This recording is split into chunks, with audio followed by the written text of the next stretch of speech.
must stop the terror. Now watch this drive. I have concepts of a plan.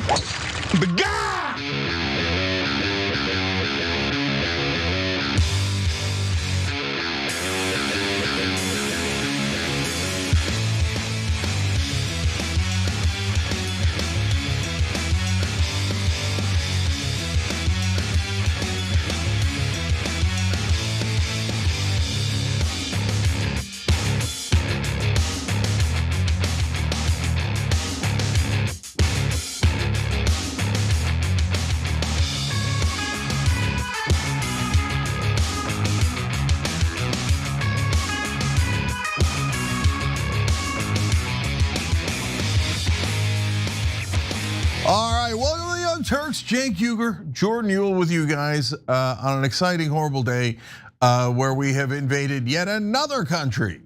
So we are going to talk a lot about Venezuela, and I'm going to explain to you all in a minute why it is a disastrous idea. And so we'll discuss that for sure throughout the program. And then a little bit later, are we also going to invade Greenland and Mexico and China and Colombia? Those are all different possibilities that Trump has mentioned. But if you say the things that Trump has mentioned or Netanyahu has mentioned, oftentimes, of course, you'll be attacked saying, how dare you quote them? And Zohran Mamdani and Bernie Sanders get involved as well. So lots to get to. Jordan, what do we got? Take a look at this.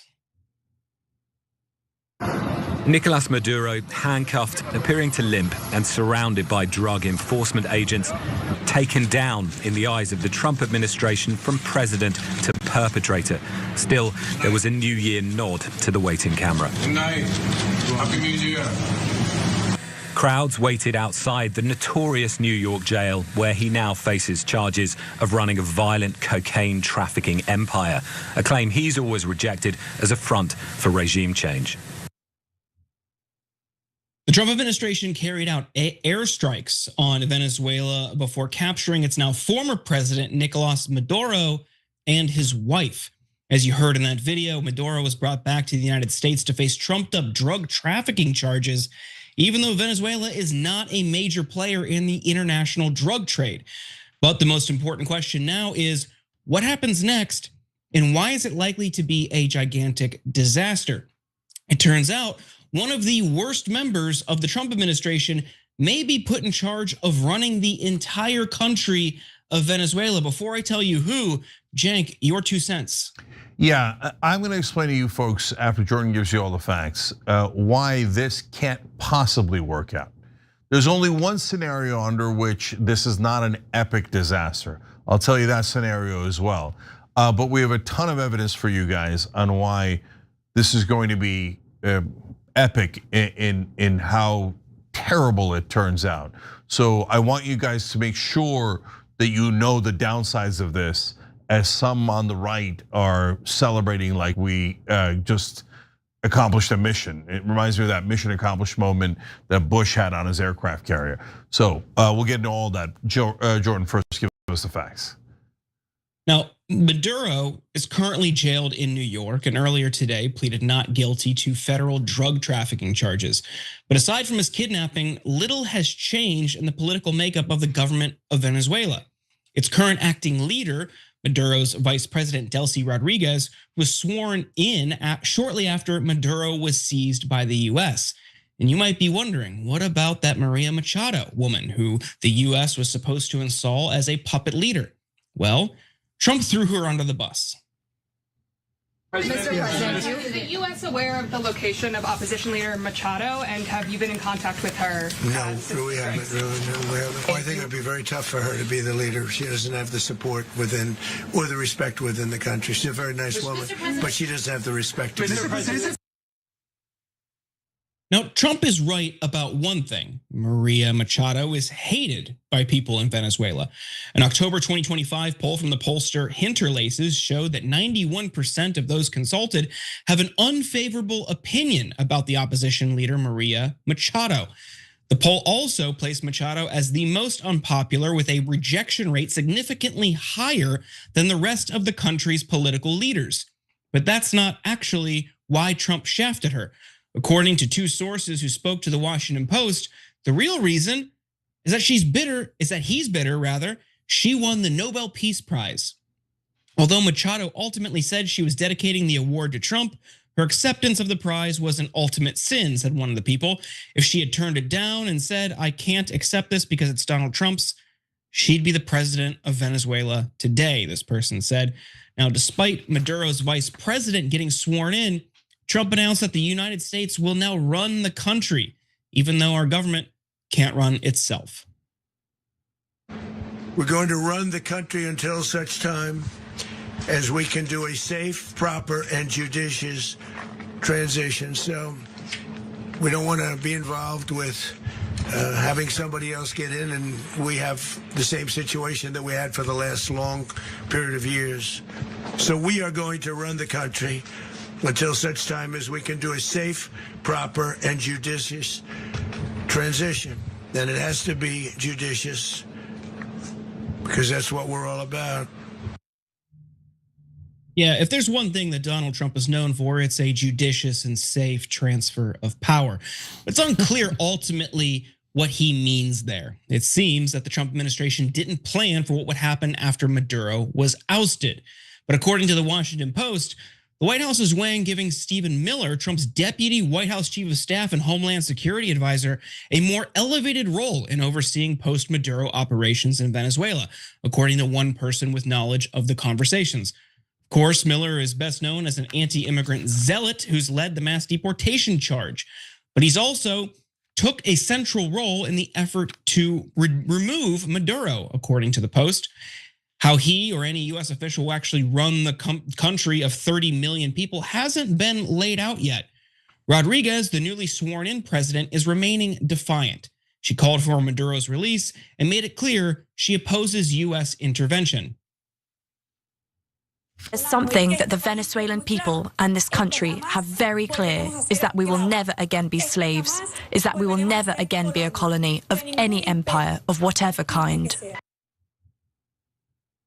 Now, in response to Rodriguez, Trump reasserted that the United States is in charge of Venezuela and plans to coerce current leadership in Caracas, telling reporters aboard Air Force One that we're dealing with the people that just got sworn in. And don't ask me who's in charge, because I'll give you an answer and it'll be very controversial.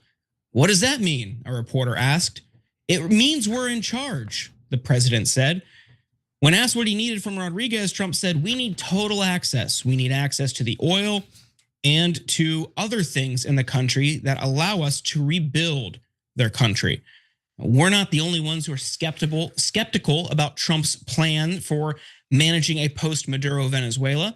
Elliot Abrams, Trump's own former special envoy to Venezuela, called Trump out on CNN for his implausible plan to run an entire country.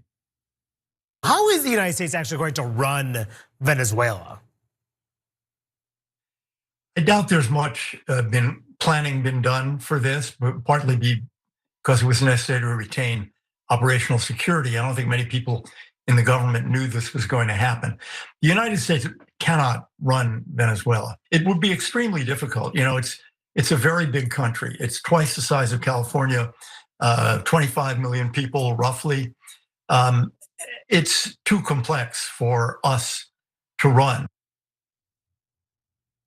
We haven't even scratched the surface of the oil side of things. We'll get to that in a moment, but Cenk, I want to bring you in here. What do you make of this news? Yeah, so I'll tell you what the plan was supposed to be. I'll tell you what it wound up being, and I'll tell you what it's going to be as we go forward. So the plan was to always replace the Maduro regime with Machado and her allies. Who came up with that plan? The neocons did. In this case, the neocons are a little bit broader than Israel First. There's the same coalition that brought us the Iraq War. Oil companies, Wall Street speculators, defense contractors. Yes, Israel First is in there. We're gonna have a different segment about that later in the program, where Netanyahu, Huckabee, and Rubio are all saying, yeah, we did this for Israel. Okay, but that's not the only reason we did it at all. It's a confluence of all of those factors coming together. And so they were supposed to put Machado in place. Otherwise, the plan is unworkable. Even Elliot Abrams, the guy you just saw, who's a one of the top neocons in the country is saying, wait, we're gonna run the country from outside of Venezuela? No, that wasn't the plan. The plan is put in a puppet regime and let them run it. So where's the puppet regime? Well, so that's flaw number one in their plan. The guy who has to execute it is Donald J. Trump. And he threw the biggest curveball there is there. And he's like, Machado, I don't like her. And she should have given me the Peace Prize. That's not even a thing. Nobody's ever been like, oh, thank you for the Nobel Peace Prize, but I give it to Bob instead, right? But apparently since she didn't do that ludicrous, unprecedented thing that was only in Trump's head, he talked her down and he's like, no, we're not going in that direction. But wait a minute, her ally is the guy who we are saying won the last election and probably did, by the way. So how about him? Nope, there's no talk of him. So then what are we gonna do instead now that this giant curveball's in there? And by the way, putting Machado in place would not have been easy at all. That's gonna get to the future as well because the neocons are gonna go back in that direction. In fact, they're already going back in that direction.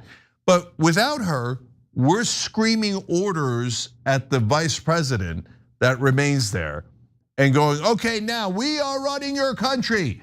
Now let them ExxonMobil come in and take all your oil fields and kick out Iran. Israel doesn't like them. What do we do? Are you crazy? That nobody's gonna listen to that. And guys, since the moment we invaded to today, I've been religiously checking to see what's happening on the ground. So if you've seen some celebrations, that's corporate media. It's not wrong. It's all about framing, guys. Are those people really celebrating? Yes. Are they real Venezuelans? Yes. Is 2/3 of the country at this point kind of against Maduro? 2/3 of Venezuela? I would say roughly yes, okay? So those are real people getting excited, and our TV crews, corporate media comes and goes, you see that? Everybody loves that we kidnapped their leader and attacked their capital, and they can't wait for us to rule from an aircraft carrier off the coast, right? No. There's the Venezuelan people, and then there are the people who are in charge of Venezuela today. And the people in charge of Venezuela today, including the vice president, which Jordan showed you, going, no, we're not gonna be your slaves. No, we're not gonna do what you want. By the way, corporate media is amazing. If you turn on television, they're like, oh, the vice president has obviously submitted to us and will be serving us loyally from here on out. I'm like, she didn't say that. She didn't say that at all. She said, oh, we're for global peace. They're like, that's it, that's surrender, we win. No, in all the other videos, she's like, Maduro is still our leader. We're definitely sticking with him. And even more importantly, the defense minister and the military are sticking with Maduro. And I looked this up, I talked about it in a video I did it over the weekend, you should check that out too. There are local gangs and militias that are under Maduro's control, and they're now roaming the streets and patrolling the streets, and they're not going anywhere. So what happens when Trump's bluff gets called, which is the future? So the minute we shout out an order, okay, you are to do this or what, X, Y, or Z, and they don't do it, Trump has said we're gonna do a second wave, and the vice president is going to have a fate worse than Maduro, presumably death, right? He's gonna murder her, etc. But right now they seem unmoved by that. So then we're gonna have to do a second military attack, but this time the Venezuelans will know for sure we're coming and be very well prepared for whatever good that does them. But much more importantly, then we have to have guys on the ground directing people. They're gonna run into the militias, they're gonna run into the military, they're gonna run into Maduro forces. And there we go, quagmire, bogged down in an insurgency. So either we're going to be totally ineffectual, they're not gonna listen to us, it's gonna be humiliating, and we're gonna have to tuck tail and turn around, or much worse, we're gonna get there on the ground and it's gonna turn into a massive insurgency.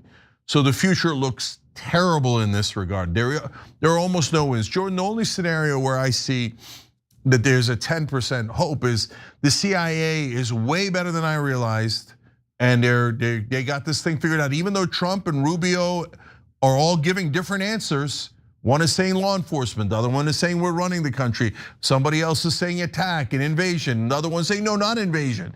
Like they look to be an utter mess, But if the CIA somehow already has the vice president and the defense minister and the militias in their back pocket, and this is all a show for internal Venezuelan population, but secretly they're working for the CIA, okay, like that's not a great scenario, but at least then that's our only prayer of avoiding some sort of quagmire here. But that is very unlikely. The CIA hasn't been competent in decades. So what's much more likely is what's happening, exactly what happened to Bush after his mission accomplished sign. They don't have a plan for running the place, and the place is crawling with Maduro forces. The minute we go on the ground, we're screwed. Yeah, and I think it's going to be complicated by the next point. So let's get into the oil element of all this. In the wake of the US military operation in Venezuela, corporate interests in Wall Street are chomping at the bit and salivating over a new opportunity to extract resources and turn profits. According to Brian Schwartz at the Wall Street Journal, Wall Street is already at the ready post Nicolás Maduro's capture by US forces. About 20 business leaders, including those from some of the top hedge funds and asset managers, are preparing to go on a March trip to Venezuela to look at investment opportunities there, including in energy and infrastructure. The trip is being led by Charles Myers, the chairman of consulting firm Signum Global Advisors. Myers estimates there will be between 500 billion and 750 billion in investment opportunities in the country for foreign investors over the next 5 years. Donald Trump has made it abundantly clear that he is specifically after Venezuelan oil. We're going to have our very large United States oil companies, the biggest anywhere in the world, go in, spend billions of dollars, fix the badly broken infrastructure, the oil infrastructure, and start making money for the country. But no, we're going to be taking out a tremendous amount of wealth out of the ground, and that wealth is going to the people of Venezuela and people from outside of Venezuela that used to be in Venezuela. And it goes also to the United States of America in the form of reimbursement for the damages caused us by that country. And that's why today, S&P's energy index hit an over 1 year high, up 2.5%, with heavyweights ExxonMobil and Chevron rising 2.5% and 5.5% respectively. And of the oil companies, Cenk, Chevron is the one that stands to benefit the most because of their pre-existing presence in Venezuela, and then refineries, other external or other associated companies in that broader industry have all seen massive upticks in their stock price today. What do you make of this? Yeah, I wouldn't count their chickens before they hatch. So I understand why those prices went up, because Trump is saying, yeah, we're going to steal their oil, period. We're stealing their oil in the tankers. We're going to steal the oil in the ground. And if you don't know why we're hostile to Venezuela in the first place, originally Venezuela used to be our best friend in South America. That was literally one of our presidents said that, verbatim quote.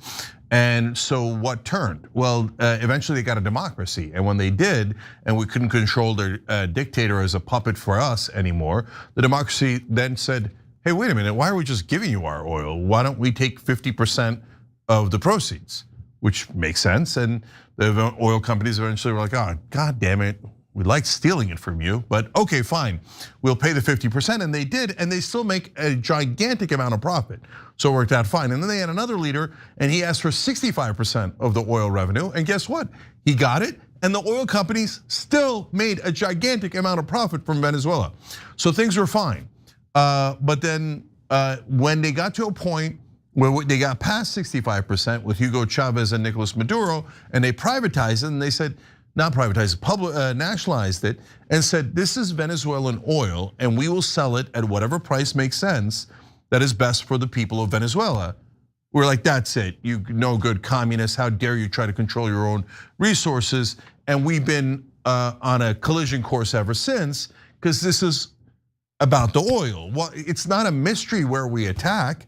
Venezuela is the number one oil reserve in the world. Iraq is top 5. We've got Saudi Arabia as an ally locked up in the top 3. And by the way, the other one in the top 5 is Iran. And we're threatening to topple them as well. So these factors are huge. There's another factor that's very important.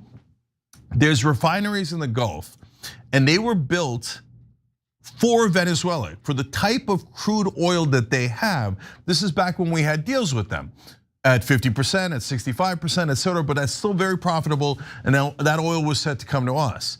But when they nationalized the oil industry, Chevron stayed, everybody else left, and that business slowed down, and we started doing sanctions, and we didn't allow their oil. So all of those refineries on the Gulf Coast of America are now being underutilized. So there's a lot of business interest, the oil interest, the refineries, Wall Street, they're all looking to make billions and billions of dollars from this.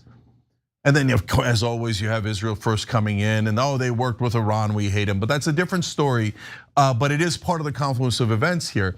And you could tell that the donors are going to make out like bandits here, because secretly, the corporate Democrats are leaking to the press. I mean, removing Maduro, that made a lot of sense. I mean, we get that, we like that one. I mean, they did it slightly wrong. They did it slightly wrong. They shouldn't have done it this way, but that's not such a bad thing, etc. So you get a sense all the donors in Washington are ecstatic over this. And of course, it's never done for us. And by the way, if you're not aware of this, when we quote unquote take Venezuelan oil, the American people get none of it, 0. The companies get the oil, they sell it at the same exact price to you. Sometimes because of the instability, the price goes up, and that might be another reason why their valuations are going up, because they're about to make a killing, right? So you don't get it for any less at all. They just keep the extra profit. But remember, we didn't give the politicians millions of dollars. The donors like ExxonMobil, etc., did. In this case, I think the refineries are more excited than the oil companies, Jordan, because the oil companies are like, yeah, but I got to invest tens of billions of dollars to get that oil out. And Trump is telling me I got to do that, but I'm not sure that Venezuela is going to be stable enough. So final thing on this, and actually two things on the oil part of it. We told you about Michael Burry last week. He's the guy who was, in a sense, the star of The Big Short. He predicted that the housing collapse would happen, and he's now predicting an AI collapse and a Palantir collapse, and we're rooting for him on that.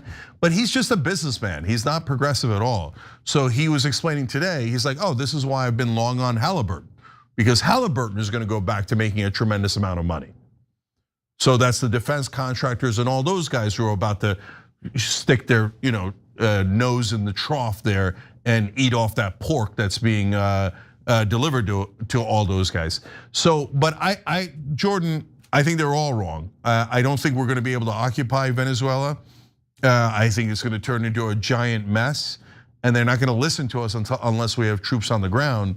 So I don't think the oil companies are going to get what they want, or the refineries, or any of them, because this is a totally dumb plan that I think has almost no chance of working. I mean, it's certainly going to be a mess. I don't feel confident saying it's going to look one way or another. I wouldn't doubt, or I don't know what the word I'm looking for, but we can't overstate the influence the oil industry has and how willing they are to put other people in the firing line on their behalf. It's going to be ugly. It's going to be messy, and it's going to be a massive risk, but not for the CEOs. Why do they care? Not for the executives. They're fine.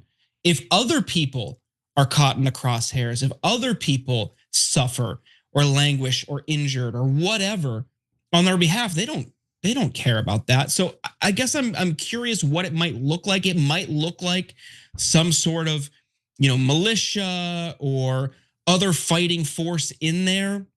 We could see contractors in there protecting drilling sites, but who knows? Who knows what's going to look like? Time will tell. But I don't know. I guess I'm not as pessimistic on oil companies just throwing up their hands and saying this is too much of a mess. Yeah, no. Remember, if they're going to refurbish Venezuela's oil industry, because it has fallen apart at the seams, they're only producing about 25% of the oil that they used to.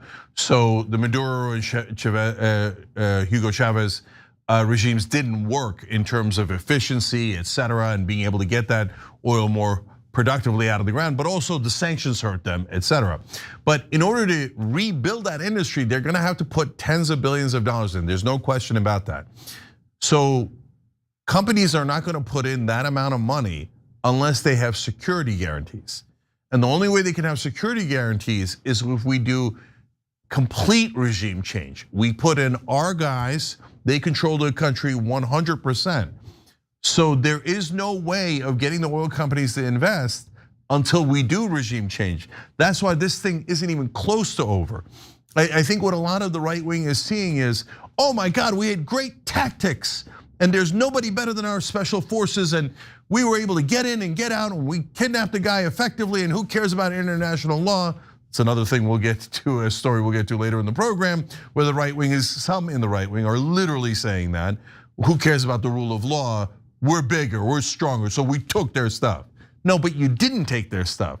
You got to get on the ground to take their stuff, and that's where you run into a buzzsaw. So I don't think any of this stuff is going to come to fruition.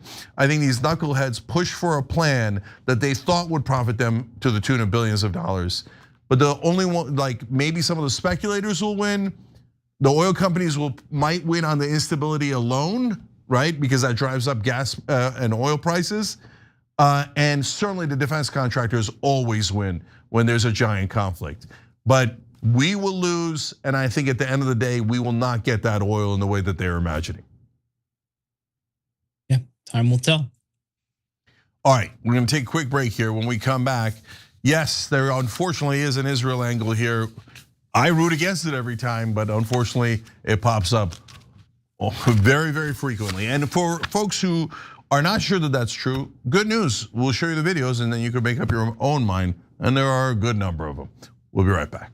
We must stop the terror. Now watch this drive. I have concepts of a plan.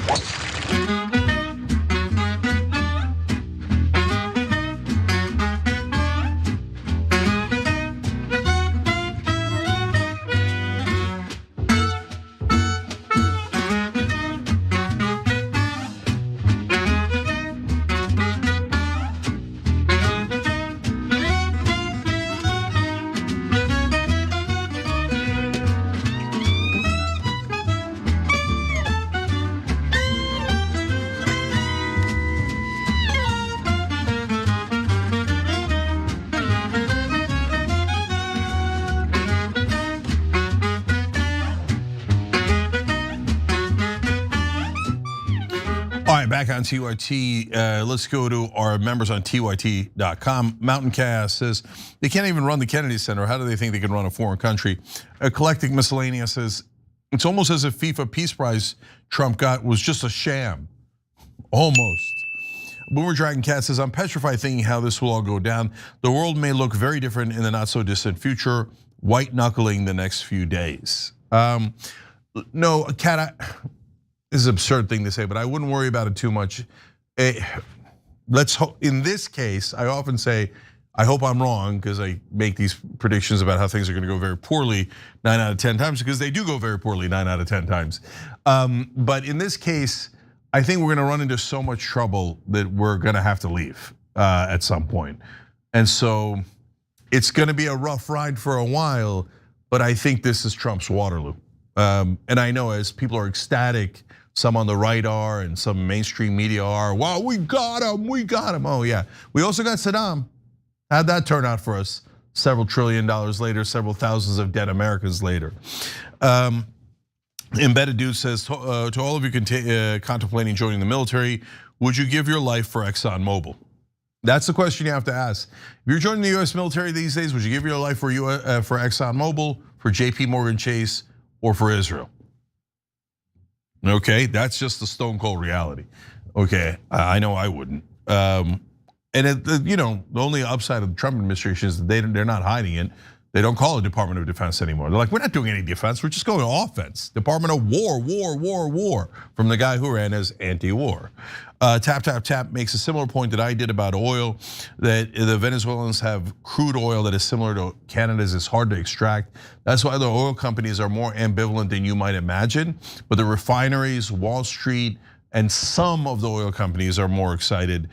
So it's a mixed bag in that regard. Jenks Left Tricep of Fury says, does international law even mean anything anymore? No, not at all. Now between Israel, Russia, and us, means nothing at all. So whoever's stronger, go grab any land you want, slaughter anyone you like, kidnap anyone you like, kill anyone you like. There are no rules anymore in the international scene at all. And by the way, China's got to be licking their chops going, you just gave me Taiwan. Yeah, like, no, I don't even need an excuse. What was your excuse? You didn't have an excuse. So, all right, that's it. I'm taking Taiwan and God knows what else. We'd be lucky if they don't, and it'll just be luck, because they easily could. Michael Catalano, YouTube member, says, Jake, it was great to see you on The Rising earlier today. I've never seen Robbie so unable to argue with a guest. Epic showing for the team. Keep that up, man. I appreciate it. I don't know that Robbie wanted to argue with me on that. I think there's a lot of conservatives who realize this is a super dumb idea. They're kind of keeping their powder dry right now because a lot of the right wing's so excited that we killed and kidnapped people. Kulu says the US is real tough attacking militarily weaker countries. I know. All right, we'll be back.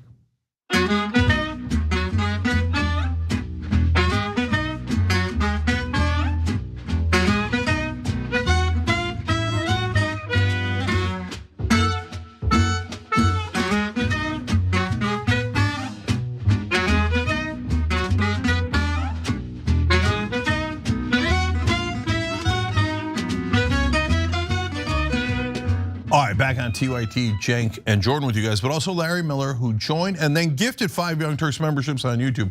Larry, you're awesome, we appreciate you. CDN Norse Dog Dad gifted a membership as well, and Melody Loves Music gifted 10. You guys are American heroes. Look, during this holiday season and even afterwards now into the new year, we're trying to give you guys something back. So Noble Mobile really does it. We can't lower, we've been trying to lower drug prices, trying to lower housing prices, but we can lower your cell phone bill for sure. So if you're paying over $50, don't. There's no reason not to switch. Go to tyt.com/switch, switch over to Noble Mobile. You can scan the QR code there, or again, the URL is easy, tyt.com/switch. Number one, you never pay over $50, so boom, already problem solved. Number two, they give you money for if you don't use all your data, and I use a lot of data and I don't even come close. So they give me money back every month. I only paid about $33 this month. And then on top of that, they're giving a $50 bonus for signing up right now. So I jump on that. You're gonna save a lot of money, tyt.com/switch. All right, Jordan, what's next? Israeli Prime Minister Benjamin Netanyahu didn't hesitate to express how overjoyed he was to see the United States effectively kidnap Venezuelan President Nicolás Maduro while bombing his country. And we've got more, and we'll show you his reaction. But Cenk, what is your initial take here? Yeah, I don't know that Israel first is the primary reason we're going to Venezuela, and we do have a poll for you guys asking you about that a little bit. But I do know it is definitely one of the reasons. The reason I know it is because of the videos we're about to show you, where they're like, yes, finally regime change in Venezuela. So what does Israel have to do with this? They're gonna tell us, and you're gonna see in a second. And so, but I wanna know, one of my favorite things about this story is the gaslighting hypocrisy. It's so over the top that it's kind of hilarious. We'll show that to you as well. So first, here is Netanyahu vocalizing his support for the regime change mission. Regarding Venezuela, I want to express the entire government's support for the determined decision and action of the United States to restore freedom and justice to that part of the world as well. I must say that across Latin America right now, we are seeing a transformation in several countries that are returning to the American axis and, not surprisingly, also to a connection with the State of Israel. We welcome this. Now, Maduro is not a fan of Netanyahu's or of Israel's. He has vocally defended the Palestinian people while condemning the genocidal regime in Israel on multiple occasions. He also condemned Israeli airstrikes on neighboring countries. Here's more from a speech Maduro gave last summer. The United Nations has allowed the bombing and destruction of Beirut and Lebanon. They have allowed the bombing and destruction of Syria. Every day they allow the bombing of the Arab people of Yemen, and now they will also look the other way. Now, what does Berlin say? What does Paris say? What does London say? What does Washington say? Will they continue to support the Hitler of the 21st century, referring to Israel's Prime Minister Benjamin Netanyahu, now attacking the noble and peaceful people of the Islamic Republic of Iran? Well, I say the Bolivarian, humanist and peaceful people of Venezuela say, no to war. This madness must be stopped. Perhaps this is why Maduro's vice president, who was immediately sworn in to take Maduro's place amid his arrest by the US government, suspects that Israel has something to do with the attack. Del mundo están sencillamente impactados de que sea la República Bolivariana de Venezuela víctima y objeto de un ataque de esta naturaleza que tiene sin duda alguna tinte sionista. And for the podcast audience, Rodriguez said that governments around the world are shocked that the Bolivarian Republic of Venezuela has become the victim and target of an attack of this nature, which undoubtedly has Zionist undertones. Prior to the US airstrikes on Venezuela, Netanyahu tried to tie Venezuela to Israel while speaking with Greta Van Susteren. We've had an unbelievable success by degrading Iran, which was a first-rate power. Now it's a second-rate or third-rate power. They were throwing their weight all over the place, exporting terrorism, not only to every part of the Middle East, but to Venezuela. They're in cahoots with the Maduro regime. They're exporting terrorism to America, to the American hemisphere. And then they want these Hezbollah and Hamas to get their guys into the United States. So Hamas and Iran's and its proxies are a threat not only to us, but to Israel, all America's allies in the Middle East, and to America itself. US Ambassador to Israel Mike Huckabee couldn't contain his joy following the airstrikes and capture of Maduro, and argued that the US overthrow of that government is great news for Israel. Take a look. A lot of people may not make the connection as to why this matters to us in the Middle East. What they don't know is that Hezbollah is very active in Venezuela.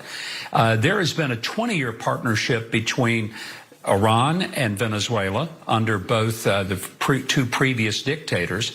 The ties are deep. And Hezbollah operates in 12 different countries throughout South America. It is not just a threat in the Western Hemisphere. It is a threat to the Middle East. Cenk, what do you make of some of these comments? First, quick side comment there.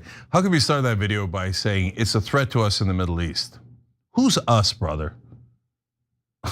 Like what, Venezuela is a threat to America in the Middle East? It sounds like you're speaking on behalf of the government you actually represent, which is Israel. All right, so in this case, there's two things that Israel First crowd is doing at the same time. And it's kind of hilarious, and it's related to our poll. So I'm gonna read you the poll that's on tyt.com, and I am genuinely curious about your ideas, and I'll tell you which way I'm gonna vote on it. And then I'll tell you the glaring, amazing hypocrisy here. So do you think Israel was involved in the US attack on Venezuela? A, yes, they drove the decision. B, yes, but they were one of several factors that led to the decision. C, no, they had no effect on this decision. D, no, and it's anti-Semitic to even bring it up as a possibility. Okay, now we included D there because at the same time, we have all of Israel's supporters in the country go, yes, yes, we invaded Venezuela. It's the greatest thing in the world. Ben Shapiro's like, this is America at its best. Mark Levin is like, finally, that government is terrible and disgusting, supports Hezbollah and Hamas and Iran, and we wiped it out for Israel, right? And you see Huckabee, and you see, and we didn't put Rubio in here, but Rubio was on with Kristen Welker on Meet the Press, and he's like, Hezbollah, Iran, Hezbollah. right? Israel, we took it out for you, right? And Netanyahu comes in before, they're in cahoots with Iran. It's time to take them out. And afterwards, he's like, this is great for Israel. And then we go, it seems like they kind of wanted this war, right? And people go, anti-Semite. But wait a minute, I'm just quoting them. I just showed you their videos where they're like, this is great for Israel, and you should do this for Israel. I'm just quoting them. Jew hater. What? What do you mean? They're saying they wanted it, and they're ecstatic we did it. And of course but they're never, ever satisfied. There's another thing that's gonna come. But I'm with the majority of the audience that you just saw there on your screen. I don't think it's the only reason. I think it's a confluence of events. I think it's B, but are they happy about it? Well, they're ecstatic about it. You just look at any Israel First account. You Shapiro, Mark Levin, Laura Loom, it doesn't matter. They're like beside themselves with glee, right? And so, okay, now I don't know if that also makes Netanyahu anti-Semite, because he seems to be suggesting that Israel was involved. Our press, the monstrous liars that they are like, how dare you say Israel? You're all anti-Semites. That's a ludicrous conspiracy theory. Now here's a tape of Netanyahu saying it was for Israel. Bravo, way to go, Israel. We did it for you. You said we did it for them, you anti-Semite. Like this is, come on, it's getting tired, right? Like, guys, like this is, I don't know, they're making it so freaking obvious. But Jordan, this is not enough because, and how I knew that Israel First was a giant part of this, other than them all saying it at once, is corporate Democrats behind the scenes. That'd be Wasserman Schultz, Moskowitz, and many, many others. Now, they have a couple of different factors too. Those two are from Florida. In Florida, there's a large Venezuelan expat community, also a Cuban community, and they both wanted this war, right? A lot of the folks in those communities, but they're also Israel First, et cetera. And all of them are saying, Maduro being kidnapped, awesome, awesome. Oh yeah, wait, I thought you were a Democrat. I thought you were gonna say, well, I didn't quite like the way we did it, right? Wink, wink, wink. But I really love that we got Maduro. But that was just the first round. Now the second round, Jordan, is they're now coming around going, no. We need to put Machado in charge. The plan was for us of course, meaning America, not Israel, was to put Machado in charge. Why is she not in charge? No, we need a regime change. And Jordan, they're not wrong about that. You can't just yell, as I've been saying all day long, you can't yell orders from an aircraft carrier. No, you need to actually do the regime change if the oil companies, Israel First, and everyone else involved is going to get what they want. So right now, and you will see, and this is why I like doing the predictions. You'll see who's right and wrong. And I'm telling you right now that all of Israel First will now start to the second stage, where they will demand that we attack again, and that we not stop until we have a puppet in place. And their puppet is, and it's not purely theirs, if I'm right. Again, oil companies, Wall Street speculators, defense contractors, et cetera, they all have decided Machado is their puppet, and they want Machado, except she won the Nobel Peace Prize, which is we reported in the first segment, ironically, made Trump so mad that he says she shouldn't be in charge. So, Jordan, what's your take on their reaction so far and what's going to come next? I mean, I think the audience was right. Sure, maybe Israel was part of it. I think it was really an afterthought here. This has ultimately been about oil, and this is something that people like Marco Rubio, Elliot Abrams, even though he's critical of Trump, they tried this in 2019 and it was an absolute disaster. It was a mess. They tried to prop up Juan Guaido and it was an international joke. So I think, sure, maybe they just happen to have the same perspective. Of course, Netanyahu doesn't want anybody to work with or trade with or partner with Iran or Lebanon, whatever. So that's their interest. Maybe there's some people in the government, Huckabee, that would put that above the oil companies' interests, for instance, maybe. But I think the largest driving force here, we shouldn't really try to confuse people, just to stay focused. This has always been about oil. This is always, the oil companies in the United States have wanted this for years. And they're finally potentially going to get it, like we acknowledge. This is just day one, Jank. I mean, this happened on Saturday. We're 72 hours removed. This could go on for a long time, and who knows what it might look like. Who knows what will happen next if they continue to strike. Trump didn't rule that out. Initially, he said, we may not have to, we got Maduro. But as people are gonna continue to point out, yeah, but they installed his vice president and everybody else is still there. The regime is still intact. It's just missing their figurehead. There's a lot of things that could happen over the next day, week, month, year that will continue to reshape this problem, this conflict, this coup. I think it's premature to say it will or won't happen for or against the oil companies. But I think any Israeli involvement, I would highly doubt a direct involvement or direct order. They've wanted this for years, long before the Trump administration's coziness with Netanyahu. Yeah, but nobody else was crazy enough to do it, and Trump is giving them everything they want. So look, I have to agree with you. They tried it in 2019 again. Yeah. So Elliot Abrams. Yeah. So look, I have to agree with you. I think that, for example, the Cuban Americans want this more than Israel First does. They think that this is going to topple the Cuban regime. Marco Rubio is a Cuban American right winger who's wanted that for a long time. Trump is talking about how that might be part of the dominoes, etc. So I don't think this is purely Israel First, and I'm not even sure they're the major player here. But as we discussed in the last segment, the oil companies are a little bit conflicted here. Yeah, they want the trillions of dollars in crude oil that's in the ground, under the ground in Venezuela, but it requires tens of billions of dollars in investments, and Trump is having to kind of goad them into it. But there's no black and white here. Whereas the oil refineries in the Gulf Coast want it very, very badly. The defense contractors want it.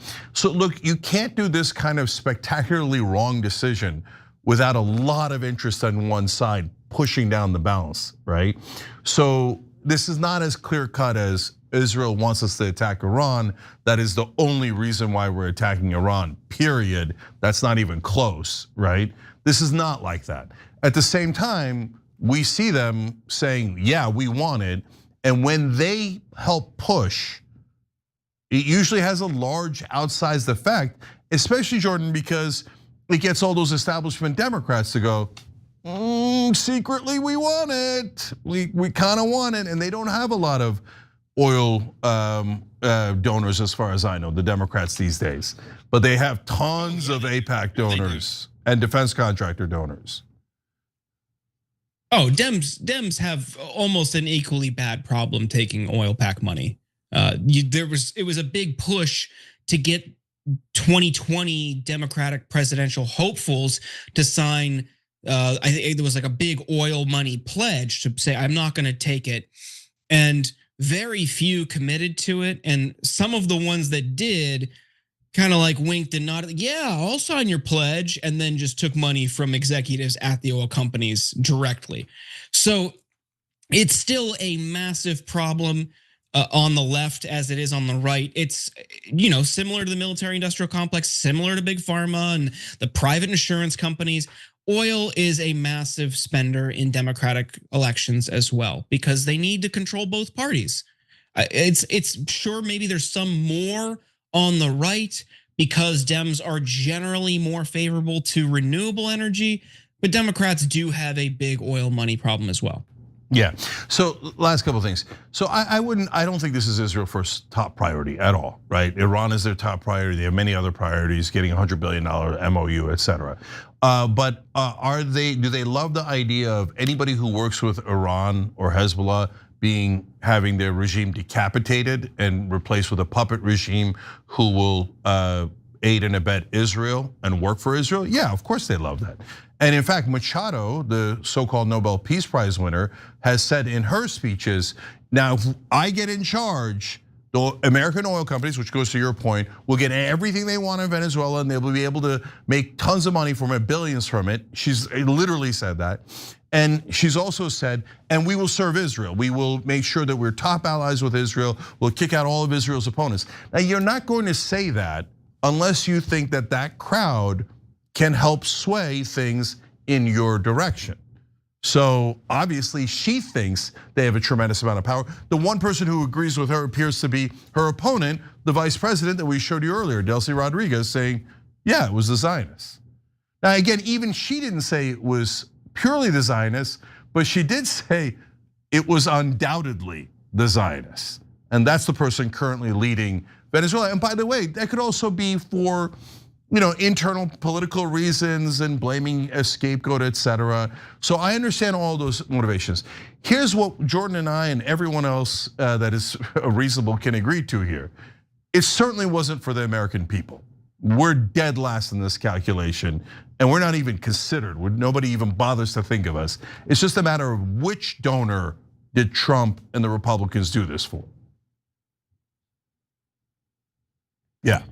All right, we got to take a break, guys. So let's take a break here, and when we come back, Trump promises a lot more wars, and I'm worried about one thing in particular. We'll tell you about that when we come back.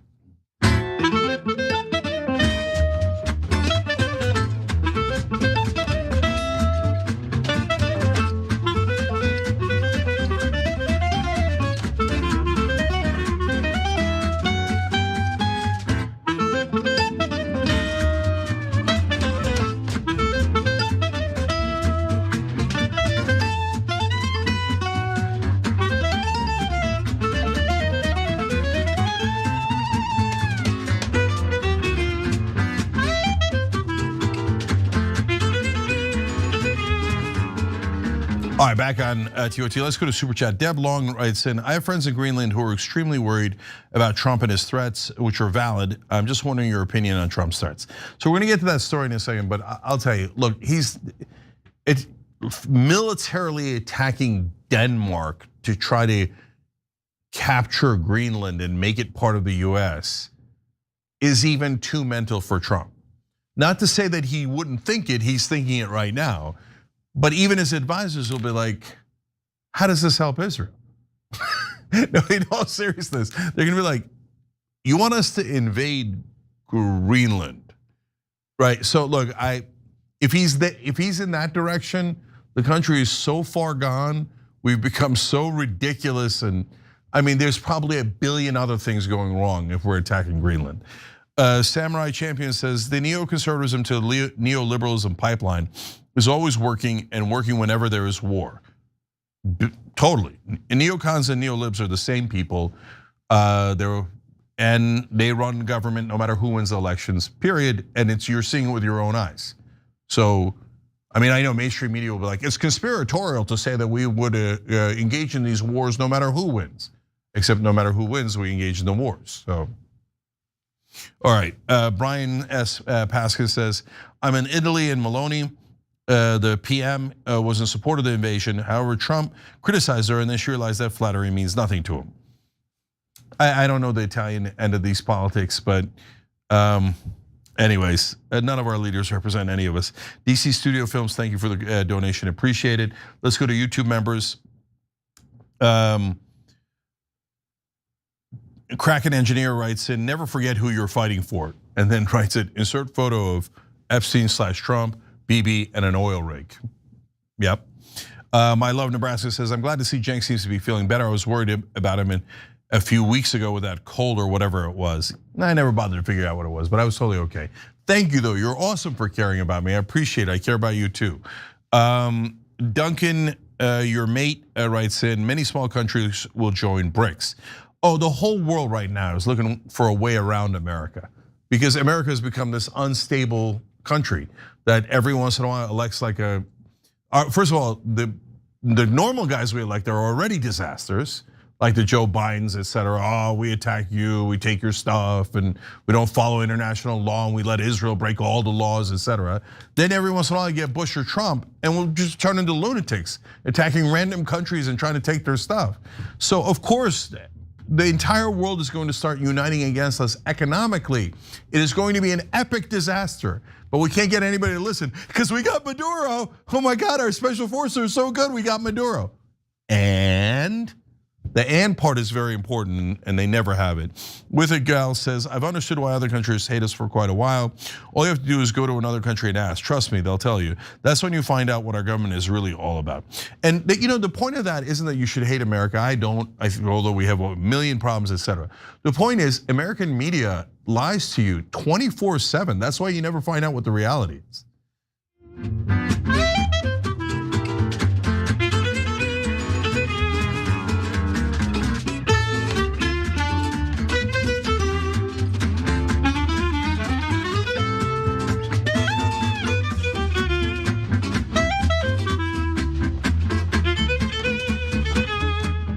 All right, back on TYT, Jane and Jordan with you guys. Jordan's got more news.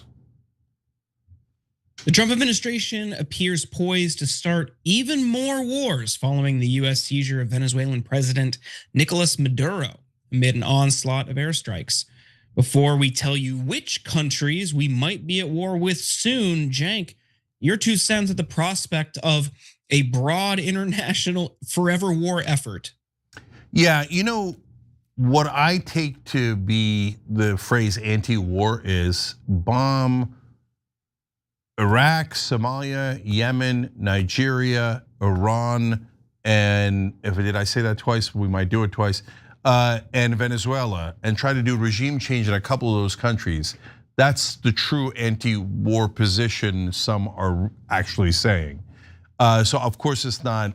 So Trump, drunk on what he thinks is a success in Venezuela, which is about to turn into a gigantic failure, is telling you all the countries he wants to invade. Jordan's going to tell you that, and then I'm going to tell you whether any of them are even plausible and how they're reacting to these threats. The Colombian president's got a doozy for us. All right, Jordan, take it away. Now, Zateo journalist Prem Tucker reported that Trump is very interested in secret plans drawn up last year to send US special forces to Mexico. He recently asked for updates on preparations for a possible military operation there. And we should believe him, especially considering Trump's recent militaristic actions around the world. In the past week, the Trump-Vance administration bombed Nigeria, bombed more boats at sea, bombed Venezuela, abducted its leader, threatened military action in Iran, Colombia, Cuba, and Mexico, and accepted the Israel Prize and hosted Netanyahu, whose soldiers have killed Americans at Mar-a-Lago. They didn't kill them at Mar-a-Lago, you guys know what I'm saying. In fact, Trump bombed Nigeria and Somalia on Christmas Day like any God-fearing Christian would. According to Secretary of State Marco Rubio, the US could be targeting Cuba soon as well. Is the Cuban government the Trump administration's next target, Mr. Secretary? Very quickly. Well, the Cuban government is a huge problem. Yeah, the Cuban government is a huge problem. First of all, so is that a yes? Cuba, but I don't think people fully appreciate. I think they're in a lot of trouble. Yes, I'm not going to talk to you about what our future steps are going to be and our policies are going to be right now in this regard. But I don't think it's any mystery that we are not big fans of the Cuban regime. Senator Lindsey Graham, who's never met a war he doesn't like, was far more overt in his desire to invade Cuba. You just wait for Cuba. Cuba is a communist dictatorship that's killed priests and nuns. They've preyed on their own people. Their days are numbered. We're going to wake up one day, I hope in 26, in our backyard, we're going to have allies in these countries doing business with America. Graham, by the way, also posted this picture of him smiling ear to ear with Trump holding a signed "Make Iran Great Again" hat. If you think the Trump administration wants to stop at Cuba, wait until you hear what the president has in mind for Colombia. Colombia is very sick too, run by a sick man who likes making cocaine and selling it to the United States. And he's not going to be doing it very long, let me tell you. What does that mean? He's not going to be doing it very long. He's not doing it very long. He has cocaine mills and cocaine factories. He's not going to be doing it very long. So there will be an operation by the U.S. It sounds good to me. And there's more. Trump has renewed his desire to annex Greenland. Here he is. And we need it for national protection. We need Greenland for national protection. They have a very small population. And I don't know, they say Denmark, but Denmark has spent no money. They have no military protection. They say that Denmark was there 300 years ago or something with a boat. Well, we were there with boats too, I'm sure. Adding to those calls, former Trump Deputy Press Secretary Katie Miller, who's also married to Stephen Miller, posted this on X: soon with Greenland and an American flag. Jens Frederik Nielsen, the Prime Minister of Greenland, fired back, saying, when the President of the United States says that we need Greenland and links us to Venezuela and military intervention, it's not just wrong, it's disrespectful, which I guess is the most Greenland response you can possibly muster. The Prime Minister of Denmark also weighed in, as Greenland is an autonomous territory within the Kingdom of Denmark. Mette Frederiksen said on January 4th that it makes absolutely no sense to talk about the US needing to take over Greenland. The US has no right to annex any of the 3 countries in the Danish Kingdom. Cenk, what do you make of this? So first I want to add Colombia president's statement as well, and then we'll talk about what's going to happen next. Gustavo Petro said, I'm waiting for you here. Don't threaten me. I'll wait for you right here if you want to. Come get me. Okay, so now that's a hell of a thing to say after they just went and got Nicolás Maduro. So why is he more confident? Well, I mean, how many wars can America fight under the anti-war president? We might find out. And secondly, of course, what every leader has done now that Trump has criticized at all, they've now are going to quadruple, 10x, 20x their security. And they're gonna lay ambushes for us if we ever show up. In fact, there's now talk of the leader of Mexico, Sheinbaum, needing to protect herself from American interests. And so now that we're a lawless country and we illegally and unconstitutionally attack countries, I mean, this is obviously a war. We bombed their capital, we kidnapped their leader. And we go, oh no, it is technically not a war because that would be illegal under both international and US law, right? Oh no, this is just, we are allowed to bomb any capital. We are? We're allowed to kidnap any foreign leader. We are? So what do you think foreign leaders are gonna do? They're all bunkering down and going, oh, the lunatic in charge of America might come and kidnap us if we hurt his feelings. Or he likes our natural resources and would like to steal it. Or we had an unkind word to say about Netanyahu. So whatever their insane reason is, we've got to get ready for America to invade and attack us out of the blue. So if you're talking about drugs, come on, man. Like if you're in the right wing and you don't already know the facts about Venezuela and drugs, it's embarrassing. You can go look it up and you can find right wing sources for it. Venezuela has very little drugs compared to nearby countries. They have almost nothing to do with fentanyl. So if you see Trump talking about that, he is lying. Figure it out. Do your own research. Don't trust me, don't trust Trump. Go and look it up. Is Venezuela the largest trafficker of cocaine? Not within a million miles, no. Fentanyl, no, nothing, almost nothing out of Venezuela when it comes to fentanyl. So okay, so he's lying. So what's the real reason? The donors want it, of course. But do the donors want us to attack Colombia and Greenland? I know Greenland has rare earth minerals, so maybe Elon Musk and the tech bros want it, and that's why people are talking about Greenland, because everything comes from some donor. Nothing comes from the American people. The American people have no power because we haven't given hundreds of millions of dollars in bribes to all the sick, corrupt politicians in America.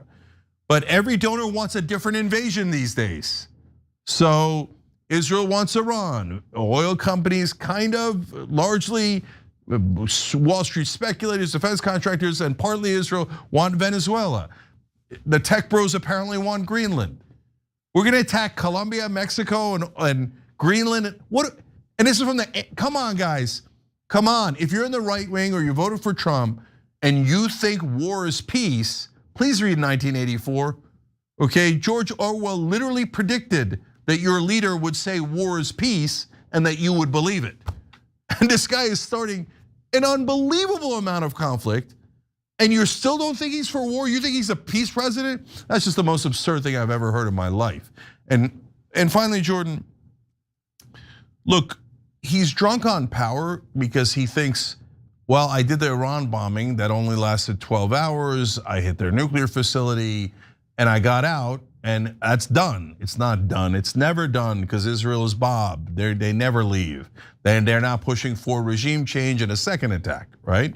So he thinks Venezuela, I attacked, I got Maduro, I'm done, I'm good. And now I'll just tell them what to do and they'll listen to me. But they're not gonna listen to him.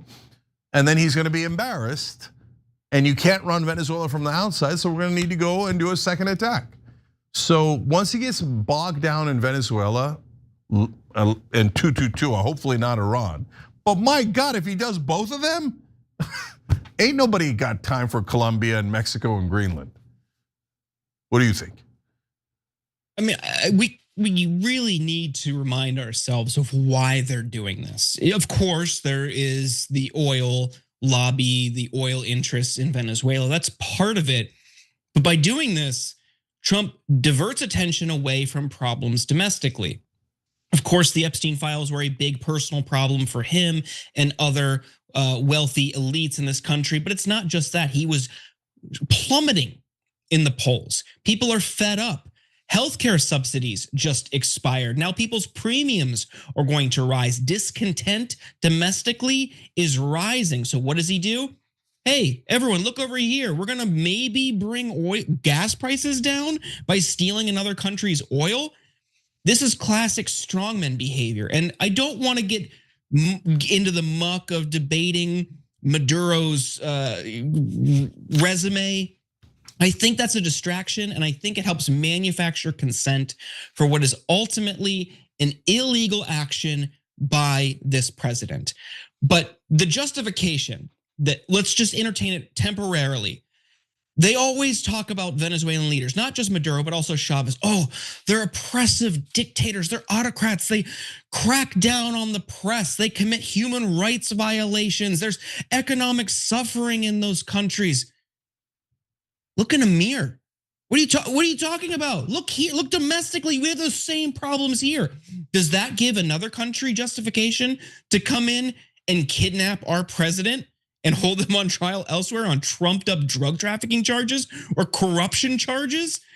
I mean, what are we doing? We're in no position to police the globe for bad behavior. Who are we? Yeah.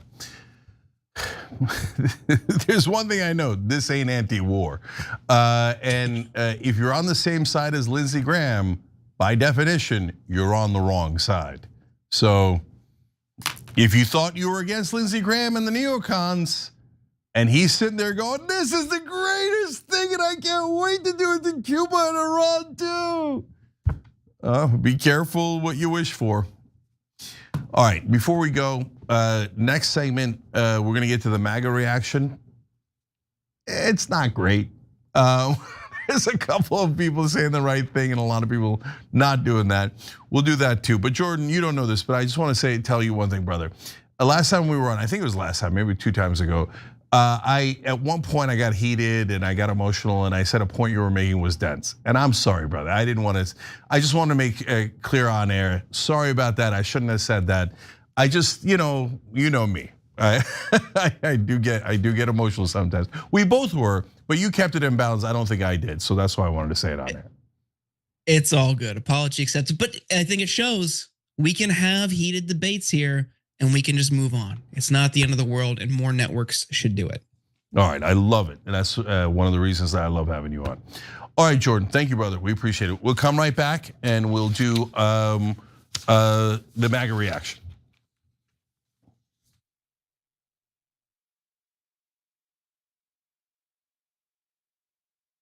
Damn it, they failed us. And if you're not angry about that, Michael, and any of you out there, then you're damn wrong, because you should be angry. Young Turks. It was genuine. He was mad. Cenk Uygur, known online as one of the Young Turks, isn't afraid to throw some punches. 3, 2, 1, fade up. Cenk the Turk Uygur. What kind of TV station is this? The whole point is for me to yell and scream and tell you what I think. It was right out of like Wayne's World.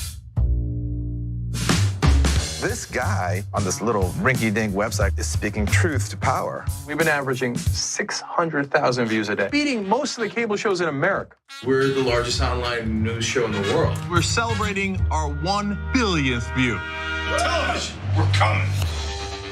More politics ahead with Cenk Uygur. He knew that the MSNBC opportunity was an experiment. And fill-in hosts beat CNN and headline news combined. At some point, they want to give me a show. Every single year, that comes out of our paycheck. We put it in, and you're saying we were suckers. When you, as a host, tells someone you're interviewing to shut up, that's going to raise a red flag. That guy needed a tall glass of shut-up juice. If President Obama's doing the wrong thing, I'm not going to tell you that he's doing the right thing so I can, quote, support him. He says to me, "You won't believe the meeting that I just had." The head of MSNBC talked to me. And they want him off the air. Cenk took an incredible risk. We're supposed to challenge the government. That's the role of the media. The Democrats and the Republicans are here to screw you. And who on the air is saying it? I wouldn't have done what he did. That if I'm going to be a talk show host, I should be the biggest talk show host in the country. I don't think anyone else does it better. I don't think anyone's even close. Before you know it, I'll be back on your TV doing a national show. I guarantee it.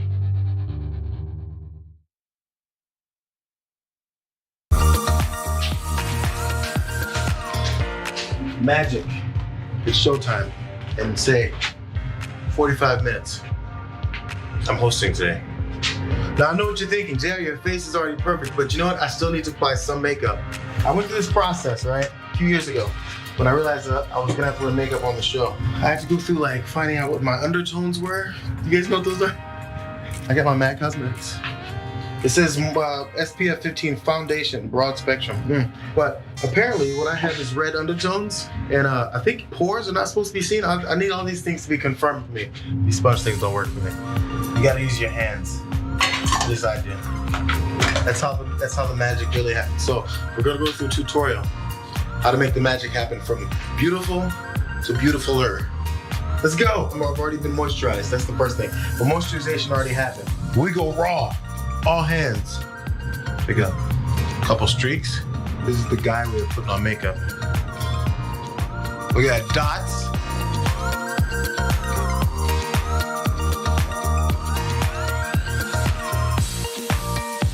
There's some shiny points that generally happen. First of all, here we go. You dust here.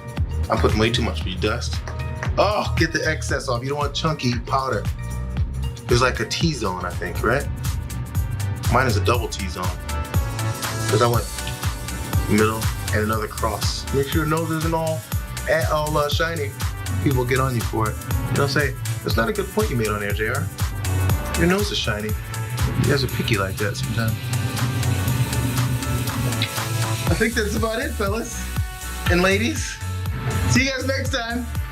Bitsies.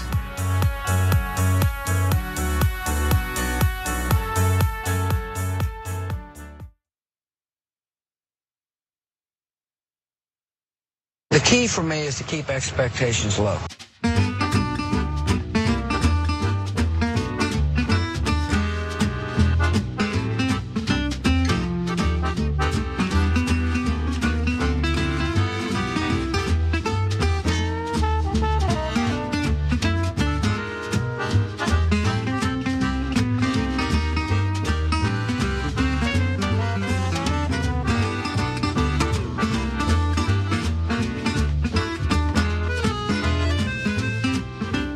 All right, back on TYT. Cenk Uygur, Sharon Reed with you guys. How you doing, Sharon?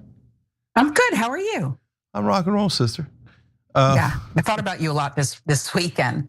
Like, I wonder what Cenk is saying right now. I wonder what he's doing. Kind of stalk your social media. Mainly pulling my hair weekend. out, but well, you have some left. It's fine. Yeah, we're hanging in there. All right, let's do the next story. We have mixed MAGA, Cenk. After this regime change in Venezuela, I fear that we're going to see jobs just move south because we're already hearing about big corporations lining up their trips to Venezuela for the next big business opportunity that exists, while Americans sit here with no options that are going to provide them with good paying jobs and affordable health care. So we now live in a topsy-turvy world where Marjorie Taylor Greene is the voice of reason on the right. But she is again in this situation in the attack on Venezuela. There are a couple of others that are got this thing figured out and that are actually America first. We're going to show you those. But we're also going to show you a lot of MAGA influencers who are ecstatic about this and have totally forgotten that they were supposed to pretend to be anti-war, and their not great comments, to say the least, are also part of this story. So we'll do all of that, and then we'll talk about who's going to win this portion of the MAGA civil war after Sharon gives you all the facts. Yeah, so let's fill people in, Cenk. Representative Marjorie Taylor Greene went on the record to oppose President Donald Trump's regime change operation. Many other MAGA figures, they are siding with the Trump administration. So without further ado, let's take a look at who's for, who's against the kidnapping of Nicolás Maduro. We're gonna start with Benny Johnson. Ladies and gentlemen, Smartmatic and Dominion voting systems were the voting systems being used at this time and in these states and all around the world. They are Venezuelan by design and by systems and storage facilities and through their actual technology. These systems, I have on extremely good authority, can and do rig elections around the world. And Nicolás Maduro might be Trump's final revenge for the election theft of 2020. If he begins to sing like a canary, which he will, they always do, then who will he give up? Soros? China? Left-wing NGOs? Left-wing billionaires? Who was funding his regime? How they stole the election? He'll sing. He'll tell them everything. They got his wife. This is why they took him alive. You see where this is going, right? Meanwhile, Matt Walsh stated this on X: "I'm as reflexively non-interventionist as anyone can possibly be, but Venezuela appears to be a resounding victory and one of the most brilliant military operations in American history."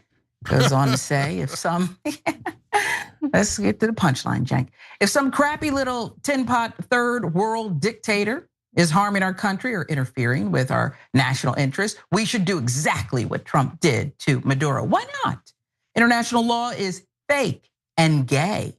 The only international law is that big and powerful countries get to do what they want. It has been that way since the dawn of civilization. It will always be that way." All right, let's give you the response here. Sagar and Jetty posted the following: "I am reflexively anti-intervention because I still believe the US military is stunningly capable of limited operations, but Washington lacks the strategic competence to successfully achieve an endgame in a complex, faraway land without bad 40th order consequences." How about Tim Pool? His take was a bit mixed. Here's what he wrote: "Removing Maduro made infinitely more sense than anything we did in Iraq and Afghanistan. But still, don't lie. This is for oil and the petrodollar. This isn't about drugs or narco gangs. Just be honest." Steve Bannon also called out the messaging from Trump, the administration, in an interview with the New York Times. Here's what Bannon said: "The lack of framing of the message on a potential occupation has the base bewildered, if not angry. While President Trump makes the case for hemispheric defense, Rubio confuses talk of removing Hamas and Hezbollah." In his daily morning newsletter, Tucker Carlson offered some mild criticism while simultaneously defending Trump. "We love Trump, but what he's describing is a nation-building campaign. There's no way around it. President's instincts on foreign entanglement are strong, but the usurpers around Trump disagree, and they've mugged him into advancing their agenda in each of his administrations." Dave Smith, well, he attacked his fellow conservatives.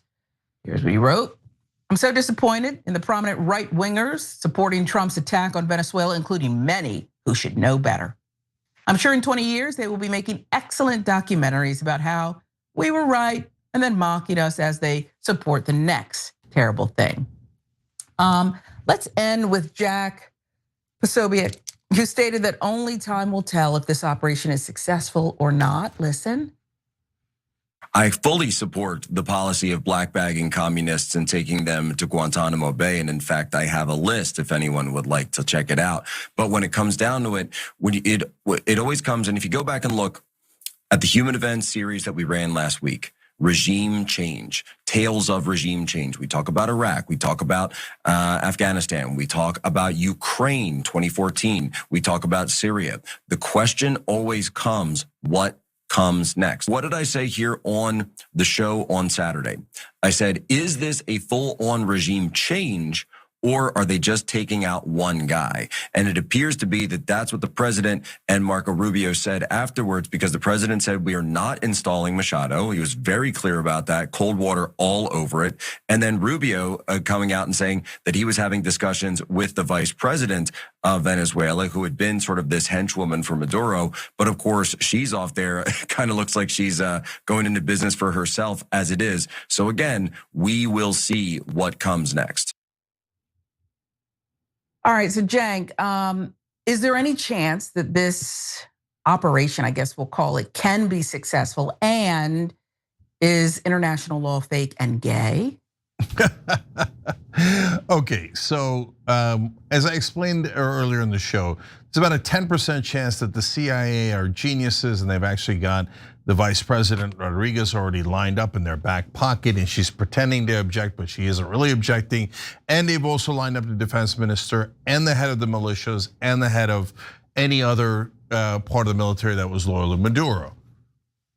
That's your 10% chance, in which case they slowly do, regime change, and we install Machado or her allies in there, and then there are puppets, and they do whatever we tell them. That is a very low probability. Much higher probability is they have no idea what they're doing, and this makes no sense at all. And that is why you're seeing half of those guys waver. So let's talk about the wavering. Now, a lot of them said they were anti-war, so turning around and saying, God, we love war, let's go do regime change in Venezuela and Iran, and this is great. It's a pretty sharp turn, right? So they're a little worried about that turn, and they're a little worried that they already just told their audience for years and years that they were anti-war and that was the correct position. So they're concerned about that. Now, on the other hand, they see a lot of right wing, and I see it, the actual voters, citizens, etc., who are super psyched about this. And honestly, it's a little bit of like, rah rah America, bald eagle, American flag, we kill, we kidnap, we're the tough guys, we do whatever we want. And so there's a little bit of like getting high on that supply at this point. So that's why they're like, they seem to kind of like it. I think they're gonna hate it later. So I'm not quite sure what I want to do. And that was Posobiec, you saw it at the end there. And before, just I think last week, I said Posobiec is kind of the weather vane of the right-wing movement. He just wants to go wherever it's popular. He doesn't really care. He doesn't seem to have many principles. So he's basically going on the one hand, on the other hand. So, but that could be worse. It could be the Matt Walsh reaction, right? So I'll go one by one as quickly as I can. Marjorie Taylor Greene, I thought was perfect. Not perfect from a left-wing perspective. She said a lot of things in her reaction on TV and on X where I was like, I don't necessarily agree with that, right? But in terms of being anti-interventionist and anti-war, she's being true to the principles that she espoused, Trump is originally espoused, and definitely MAGA and America First espoused. So she is being consistent and principled, and I agree with her position overall. Matt Walsh is a clown. So let's start with this half a sentence. I'm as reflexively non-interventionist as anyone can possibly be. Wrong again, Bob, because the anti-interventionist position here is don't intervene. And you're going, I am maximum anti-interventionist, and that's why I thought it was a great idea to intervene in Venezuela. Maybe you struggle with the English language, and so that's why you don't understand the meaning of words, but we're definitely intervening here. And he says, well, look, strong countries take over smaller countries and do whatever they want to them. International law is gay and fake. Yeah, but what if the strong country is Germany and they want to do whatever they want to Poland and Austria and France Belgium and to Jews and the Poles and et cetera, et cetera. Well, so what? So what? International law is gay. The Nazis should be allowed to do whatever they want. Well, I hope you don't think that. I hope that there's a reason why America was the leading country that set up international law. And we didn't do that just out of the goodness of our heart. We did that because we thought that would be beneficial to us, to democracy, to the world order that we believe in. And by the way, if you're a right winger, you should certainly make up your mind on a couple of things. Are you anti-war or pro-war? Okay, so you tell me. And they are telling you right now, you should listen. And the ones that said that this attack on Venezuela was a great idea, make note of that. By the way, also make note of people like me who say it's a terrible idea. And then come back and see who was right, okay? And see who's wavering and see who's clear in this case. So Matt Walsh is clear, like break the law, rule of law means nothing. Anti-war, he was just kidding, pro-war, etc. So that's Matt Walsh, and he's super clear about it. And anytime he talks about anti-intervention, now understand he's a giant fraud, never meant it. The minute that a Republican president does the next attack, he'll be like, well, normally I'm very anti-interventionist, but I love this intervention, give me more war. Yeah, okay, that's what I thought, Matt. Sagar, honestly, that was word salad. I mean, I guess he's saying, oh yeah, I see all you right-wingers are in favor of it, but later there'll be consequences. Yeah, that's relatively true. But I would have come out stronger than this, so I'm a little bit disappointed in Sagar on that one. Tim Pool, all right. I mean, at least he's being honest. He's saying, yeah, we're doing it for oil and the petrodollar, and that is true. And it's not about the drugs, so give score 1 for Tim Pool. On honesty, guys, not on agreeing with left or right, on honesty and being principled. Steve Bannon saying, hey, we like war, and so he's pulling the same thing as Posobiec. We're pretending to not like war, but when you break things and kill people and kidnap people, we can't help but really kind of instinctually love that. But at the same time, why are we doing this for Israel and Rubio and Huckabee and Netanyahu? We're all talking about, we did this for Israel. We vanquished Hezbollah and Iran in Venezuela. So, okay, so he's right for the note of caution there. Obviously, Tucker's being careful because he's seeing the same thing I'm seeing, which is that this, in my opinion, I'm not putting words in his mouth, the right wing these days, Trump voters, they're a little drunk on how well the mission went. And let me pause there, guys, before I get to the rest. The mission that we just did was tactics and tactical, right? So we're great at tactics. Nobody's better than us. So can we go capture Saddam? We did. Did we hang him? We hung him. Did we capture Maduro? We captured him. Did we capture Bin Laden? It took a freaking forever, partly because I think we didn't want to capture him. But anyway, we finally did capture him. So we're good at tactics. We're the best in the business. Don't let that distract you from strategy. Strategy is, yes, but how do we get to the end game? What do we do next? How do we get the Venezuelan leaders who agree with Maduro to comply with us? And if they don't comply with us, what's next? Trump, being a grade A moron, hasn't thought any of that through. And he said, that, how can you tell it? Because he goes in a press conference and he goes, now we're running Venezuela. You see Rubio in the back going, like, are we? And then he goes on TV, he's like, no, we're not running it, but we are running it. But it is a war, but it's not a war. Okay, yeah, they have no earthly idea what they're doing. Dave Smith, 100 out of 100. He said anti-war, he meant anti-war. He's of course right. And so the reason I want everybody to keep score, Sharon, is because just like in Iraq, later everyone will claim that they were against this war in Venezuela. And everyone will say, well, I was against, of course, I was anti-war, No, when we start a war is when you tell us you're pro or anti-war. Don't tell me after you supported a war that you change your mind later, but you'd like to have credit for being anti-war. No, this is decision time. This is not going to end with one simple bombing and kidnapping. Not that it was simple, it was brilliantly done by our forces, but it doesn't accomplish anything as long as the vice president totally agrees with Maduro, and she's saying she does. So then you got to go in again and again and again until you have ground troops and a quagmire. And then all of these guys, after those series of disasters, will turn around and Matt Walsh will tell you, I was always anti-intervention. I'm the most anti-interventionist guy. That's why I love the Iraq war. That's why I love the Venezuela war. That's why I love every war until it goes south. And then I lie to you and pretend that I was always against it. Yeah, it's interesting. I know that this is a story about mixed MAGA and their strife and struggles, internal war, if you will. But I also wonder, I mean, they're so good at being loud and proud, even when they disagree. If the other side, the Democrats, progressives, had they been loud enough in staking their claim on what matters here?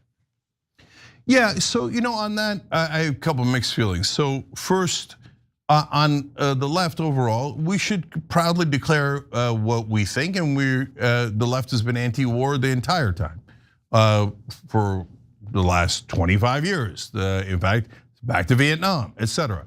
So we're anti-war, and we should stake our claim to that, and we should let people know left-wing populists are honest. And when we say we're anti-war, we don't get seduced by, oh, did we kill and kidnap someone? Oh, that's so much fun. No, we think things through and realize this has gone poorly every single time since Vietnam. So maybe we shouldn't do it again like a bunch of idiots, right? Sorry, but it's the reality. There is no end game here at all. It's gonna end in disaster. I want you to know that I think that on day one, because it's a pure matter of logic. Unless we have them already completely surrendered, this is never going to work. Okay, so in terms of like the rest of them, yeah, same thing, Sharon. They'll come back and say later, oh, I had a change of heart or whatever the hell. But no, this is not going to end well. No. Let's take a quick social break and we'll be right back. Gay nutcracker.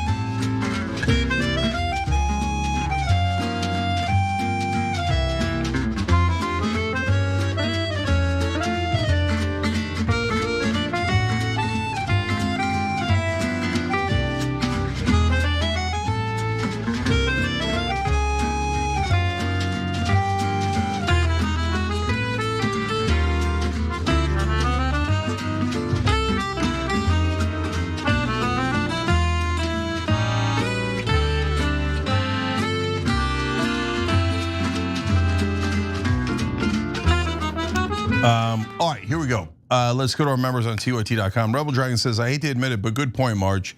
Cheap labor in Venezuela, we actually have some labor laws here still. I mean, look, I now see a lot of the establishment Democrats going, oh, well, I guess Marjorie Taylor Greene is right about a couple of things. Okay, but to finish the thought that Sharon asked me about earlier, a lot of the establishment Democrats are actually on the side of regime change. So they're leaking to the press about how happy they are that Maduro was deposed. They're the worst. Okay, Tattered Remnant says, don't you just love how the Republicans declare victory before the dust even settles and the blowback comes in a little while? They will then blame the Democrats for not giving them complete support. Of course, every time. And then of course, Democrats will then scramble and go, no, we're also in favor of the Venezuelan war. Oh, I meant we're against it, Yeah, just so annoying. Don't shoot on the goalkeeper, I think makes the best point. This regime's not even bothering to manufacture consent. None of these clowns have ever heard the word consent in their lives. So, yeah, in the old days, they used to bother manufacturing consent, even for the Iraq war, and it took them a long time. It took them over a year to manufacture consent. Of course, with the great willing help of traditional media. We're like, oh, you want us to lie the American people into war? Oh, we thought you'd never ask. Yes, of course. And they did that for well over a year as they built up that consent. Here, Trump's like, what do I need anybody's consent for? Let's just ignore all international law. Let's steal their oil. Let's kill their fishermen. Let's attack their country and their capital. Let's bomb it. And let's kidnap their foreign leader. Who cares? Law doesn't exist. Well, for Trump, the laws never existed, and he's never been held accountable. So it's not surprising. Yeah. IDK anymore says, Cenk, what I respect about you is you may be the only CEO I know that apologizes and shows you clearly respect the people that work for you. Well, thanks for saying that. Often backfires a lot of times. But anyways, I'll leave that alone. Thank you for saying that. Cenk's left tricep furiosus says, Cenk showing humility, that's why I love you guys. I appreciate it, guys, but it's not a matter, to me, it's not a matter of humility or not humility or whatever. I just felt bad about it because I didn't think it was the right thing to do. I don't know, that shouldn't be extraordinary. But I appreciate all of you. Eclectic Miscellaneous says, this cuckoo is cuckoo for Cocoa Puffs. Yep. Not that Papadopoulos says it's 2003 all over again, but honestly with less effort. They're barely trying at this point. NDH 101 on Twitch says, thanks again, TYT. And Nemo 1870 Dragon gifted 10 tier 1 subs on Twitch. We appreciate that so much. We'll be back.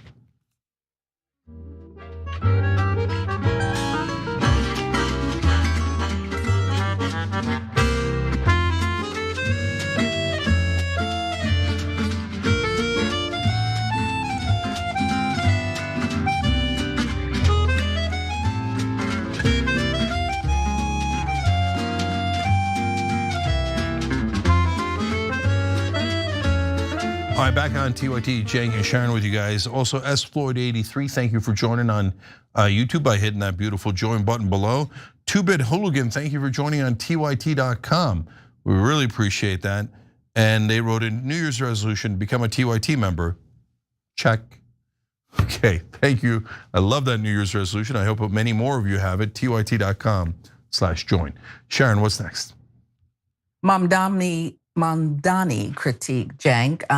It's still going on. The Times of Israel is once again targeting New York City Mayor Zohran Mamdani, this time to neutralize any attempt to draw a comparison between the capture of Nicolás Maduro versus the refusal of the US to arrest Benjamin Netanyahu, who has an international war crimes warrant, of course, hanging over his head.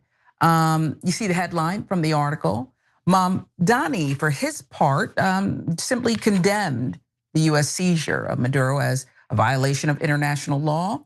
He put up something on X from the official account saying that he was briefed and basically saying unilaterally attacking a sovereign nation is an act of war, violation of federal and international law. But the Times of Israel vehemently, of course, disagreed. They quickly parroted what the Trump administration has been pushing, that the arrest of Maduro was lawful because it was based on US court orders. They then immediately pivoted, defending Netanyahu's right to remain free, claiming the ICC has no jurisdiction in the US and that federal law actually prohibits the imprisonment or obstruction of foreign officials, unless apparently they are on the US indictment list. Before we get into the rest, Cenk, I'll ask you for your 2 cents. Yeah, first of all, I'm not interested in any other country's opinion on our mayors. What does Portugal think about the mayor of Cleveland? I don't care, is the correct answer. Oh, Israel is chastising the mayor of New York. Well, they can take a long walk off a short dock. Not interested in their goddamn opinion. Okay, so that's my first cent. My second cent is Mamdani is indisputably correct about the law regarding Maduro, which is, yeah, we can't just go and kidnap a foreign leader and attack a country. That's called war, and it is a violation of the law. And it's also the violation of the Constitution, where Congress is supposed to declare war. So, but yeah, tell me more about what the irrelevant, they're not irrelevant because they control almost all of our politicians. And that's why Mamdani drives them crazy, because they can't control him. But irrelevant in the case of what American citizens should actually be concerned about. This irrelevant Israel country, tell us what else they are demanding from us. Well, let's get to the backlash, because it was swift on social media. Many folks zeroing in on selective enforcement of, as we said, international law applied aggressively to enemies, but dismissed when it implicates allies. You can see some of the posts. Adam says this picture should be Netanyahu. And there were a lot of people who used AI to switch Netanyahu out for Maduro in this picture, posting that. Dilly Hussein says, Netanyahu is a wanted war criminal of a country whose army has committed genocide. He goes on to say, Netanyahu gets a red carpet treatment in the US. Maduro is kidnapped, Venezuela gets bombed by the US. Many are asking, why can't Benjamin Netanyahu be brought to justice, as the message is clear? When we want to snatch a head of state, we find a court to issue the warrant and we act quickly.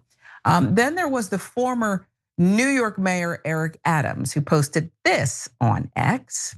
January 10th, 2025, the Biden-Harris administration put a $25 million bounty on Nicolás Maduro for information leading to his arrest or conviction. Public safety is not a political game. You do not label someone a narco dictator 1 year and then pretend he's no longer a threat the next, simply because a different president is in office. Honduras comes to mind. That is cynical and irresponsible. Maduro's drugs have killed thousands, he goes on to say. America's safer today because he's no longer in power.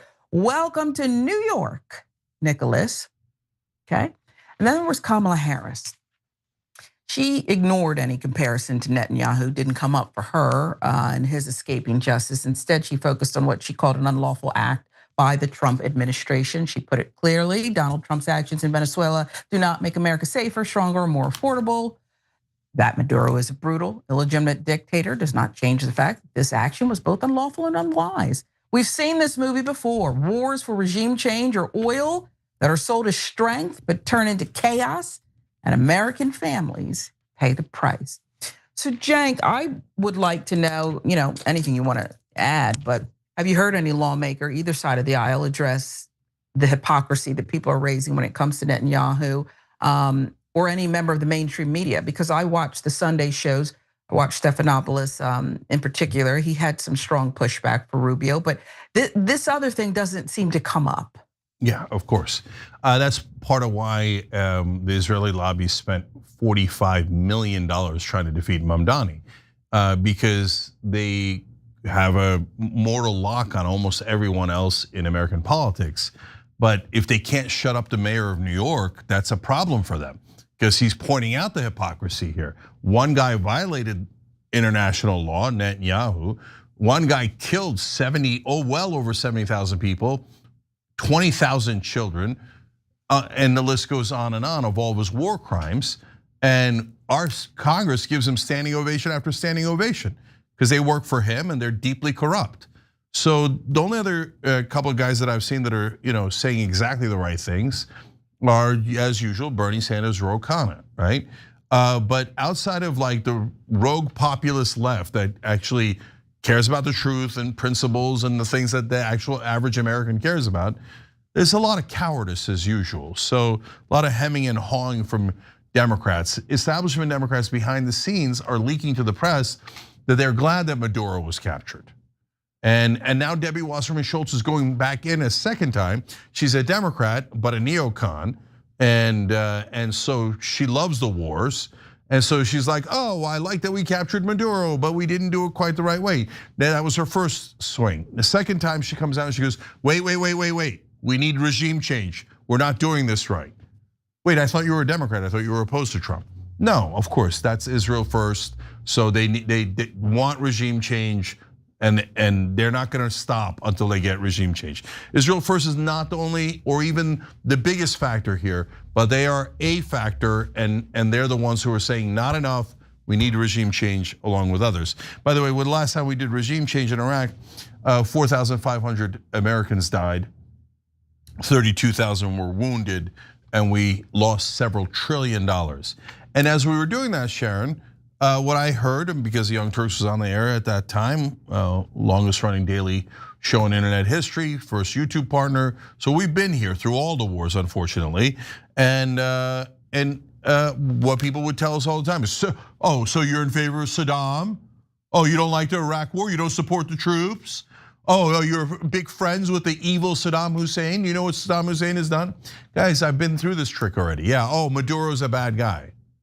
And does that mean we need to go and invade and take over his country and steal their oil? So they say, you wanna let Maduro go? No, brother, but yeah, I didn't want to kidnap him in the first place. I didn't want to start a war with Venezuela in the first place. Why? Because that's illegal, it's unconstitutional, they never asked Congress, it's mental, it's gonna lead to a quagmire where we're trying to occupy Venezuela, or we have to slink away, embarrassed that they didn't do anything we told them to do. And then we just go, oh, never mind. We'll forget it. I guess keep doing whatever you were doing. We cannot get them to comply with just threats. In order to give directions on the ground, you have to be on the ground. Otherwise, it's not going to work. So, and the deeper we get in, look, honestly,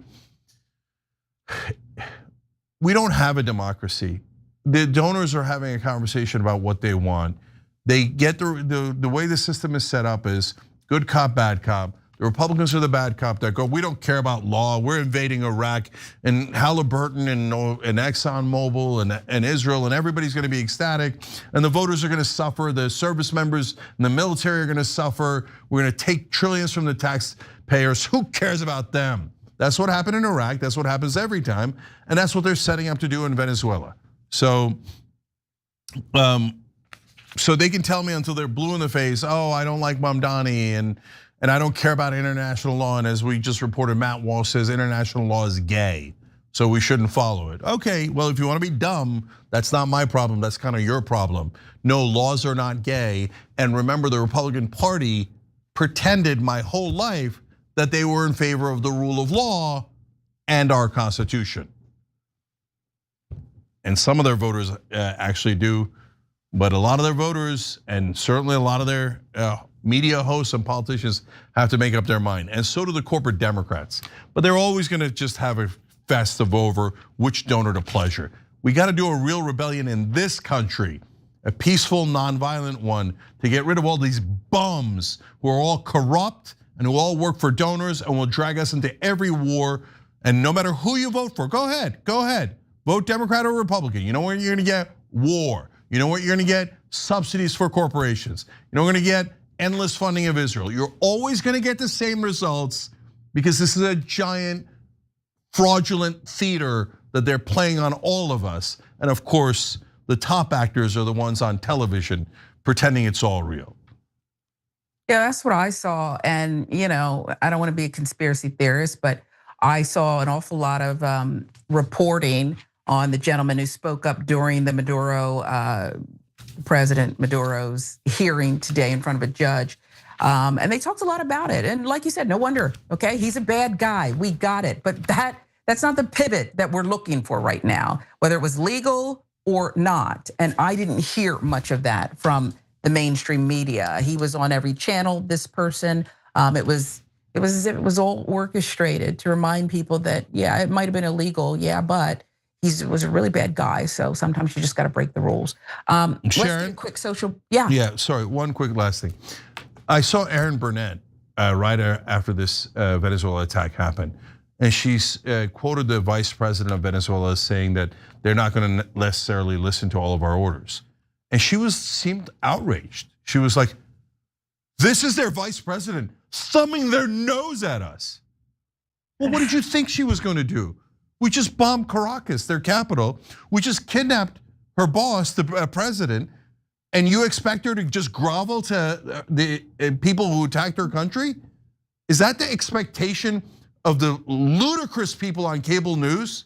These are the same exact people who lied to you 24/7 and pretended that Iraq had weapons of mass destruction and that Iraq was linked to Al-Qaeda and 9/11. Both of those things were monstrous lies sold to you by the actors on television who are not in the news business at all.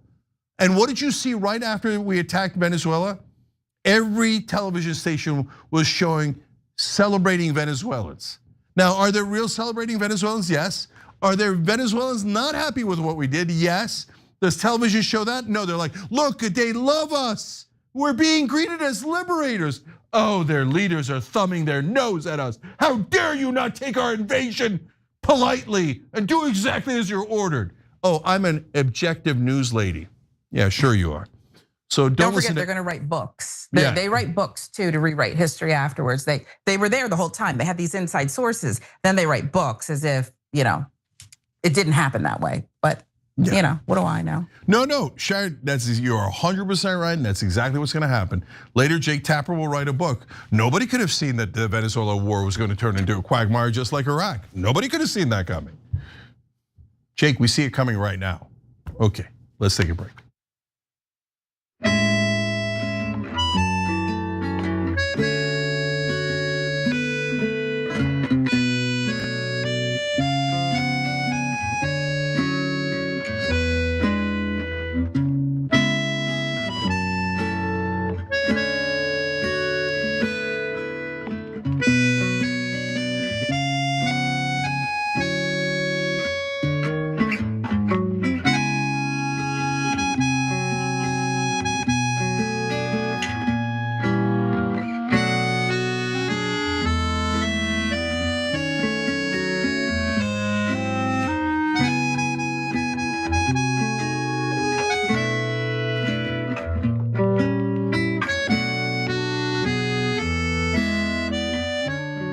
All right, so let's go to our members again on tyt.com here. Funkin' for Fun said, so if I go to court and claim I needn't follow a law because it's gay, I guess Matt Walsh would say not guilty. Nerd Ferguson says you can't break the law in order to enforce the law. It's a good point. I wish our leaders would listen. Eclectic Rice said maybe if Kamala had actually spoken out about Israel's war crimes during her campaign, when people still cared what she had to say, she wouldn't be on the sidelines sending tweets about Trump's war crimes now. Yeah, well, that's another good point. TO1790 says TYT is the OG of digital media. Thank you, brother. Progressive 1776 says it's anti-Semitic to be against the war in Venezuela, and there's a winking emoji. You think they won't say it? You think they won't say it? Okay. In fact, it's already been said to me many times. Oh, you're bringing up the fact that Netanyahu wanted this war and was ecstatic afterwards. Because you're quoting Netanyahu, you're an anti-Semite. Literally been said to me hundreds of times already in the last 24 hours. Lou B, the only word we've gotten on how brilliant that operation was coming from is the US military. With over 30 Cuban security killed, I have trouble believing there were no US casualties. They say a couple of guys got wounded, but the wounds were not that bad. But Lou, I was thinking the same thing you're thinking. There's 80 killed on the ground, including 32 members of the Cuban military. And none of our guys got hurt bad. I mean, that's great, that's amazing. And yeah, we're way better than them on tactics and being able to execute a mission like this. But it's not impossible for them to say, well, did we say no one got hurt? So we'll keep an eye out for that because there's nothing that Trump wouldn't lie about. I Lives in America saying the bombing of the fishing boats was the incompetent administration's version of manufacturing consent. I think that's right. Zelda Symphony says, so we can go into a country and arrest the president of alleged drug trafficking. So can someone arrest Trump for all of the illegal goods that the US exports and pours into other countries? For example, the guns smuggled to Mexico. Someone arrest Trump and rule the US until we install a new leader. Oh, don't let Israel do it. I'd rather Iran than Israel lead us at this point. So look, guys, it's a point that I made actually on OAN this morning or this afternoon. Wait, if that's true that, hey, I got an arrest warrant, somebody did something illegal in another country, then what we could do is we could bomb Tel Aviv right now, go get or Jerusalem, and go get that Israeli cybersecurity official who was trying to rape a 15-year-old in Vegas and bring him back to justice here. So should we bomb Jerusalem, kill 80 Israelis, capture the guy who has an arrest warrant in Vegas and bring him back? And of course, all of Israel first will say, how dare you? No, you leave the rapist alone because he's Israeli, and then you attack Venezuela because we told you to. Oh, okay, got you. Anyways, tyt.com/switch, save some money on your phone bill at least. All right, we'll be right back.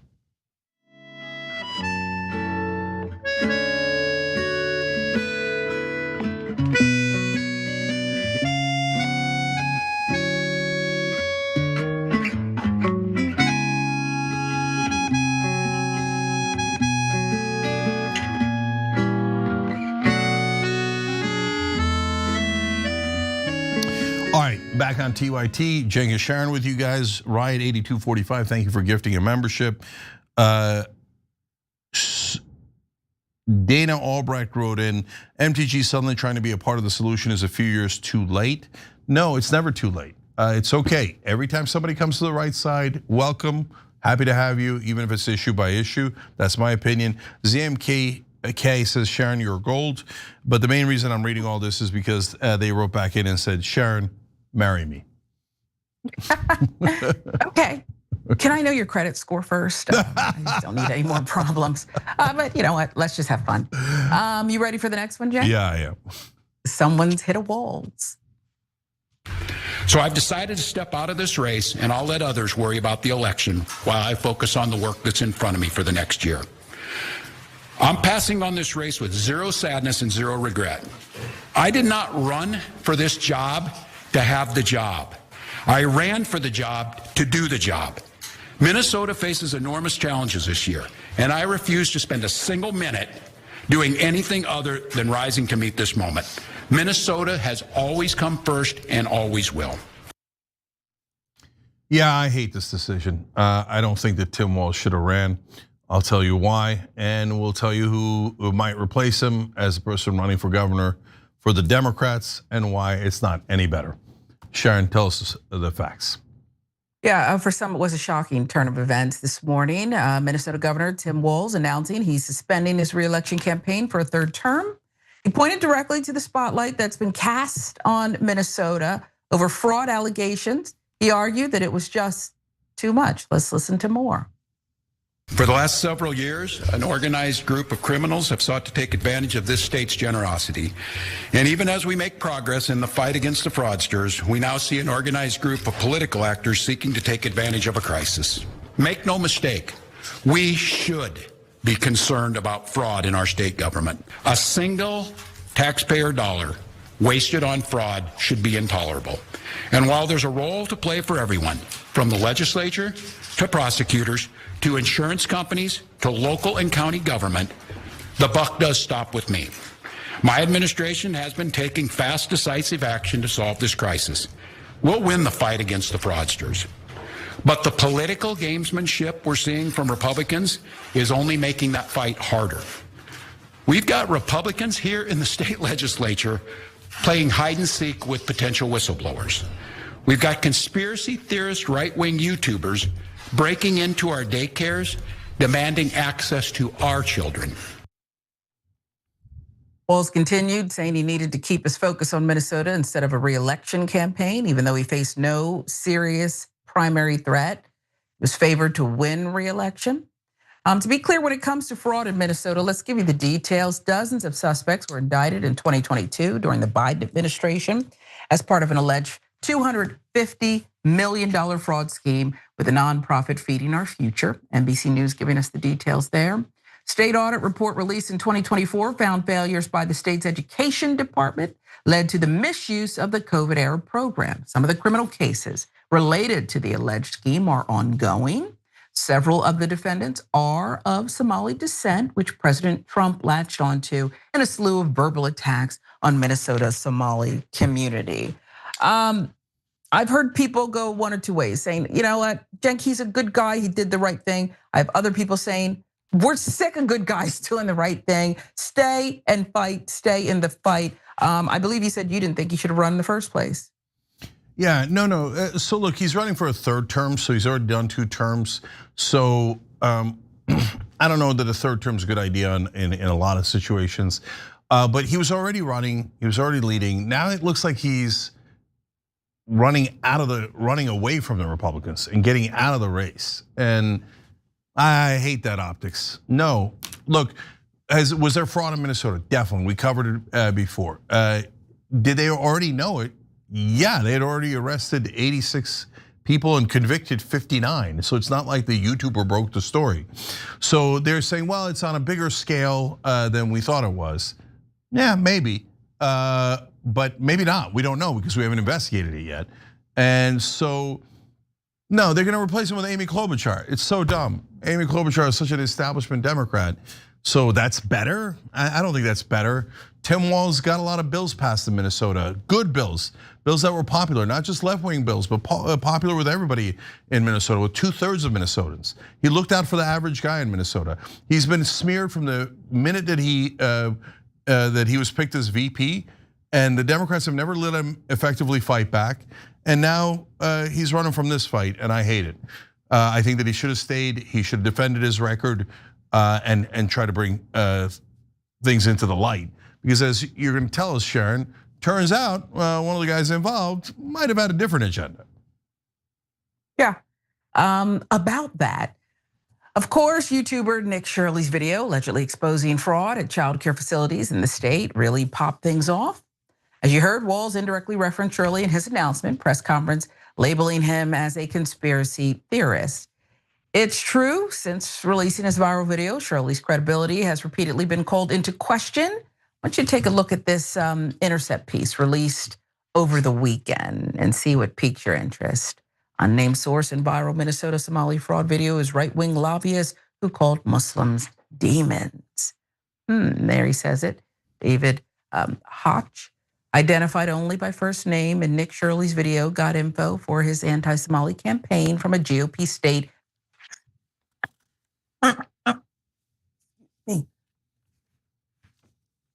Literally choking. Okay, I'll take it from here. Come to me, yeah. So that's right. This David Hott guy apparently hates Muslims. They're demons or whatever ludicrous thing is. So guys, look. Bottom line is there are a lot of things that are going wrong in the country, and sometimes some reporter genuinely spots something that people are not paying attention to, and the powerful don't want you to pay attention to.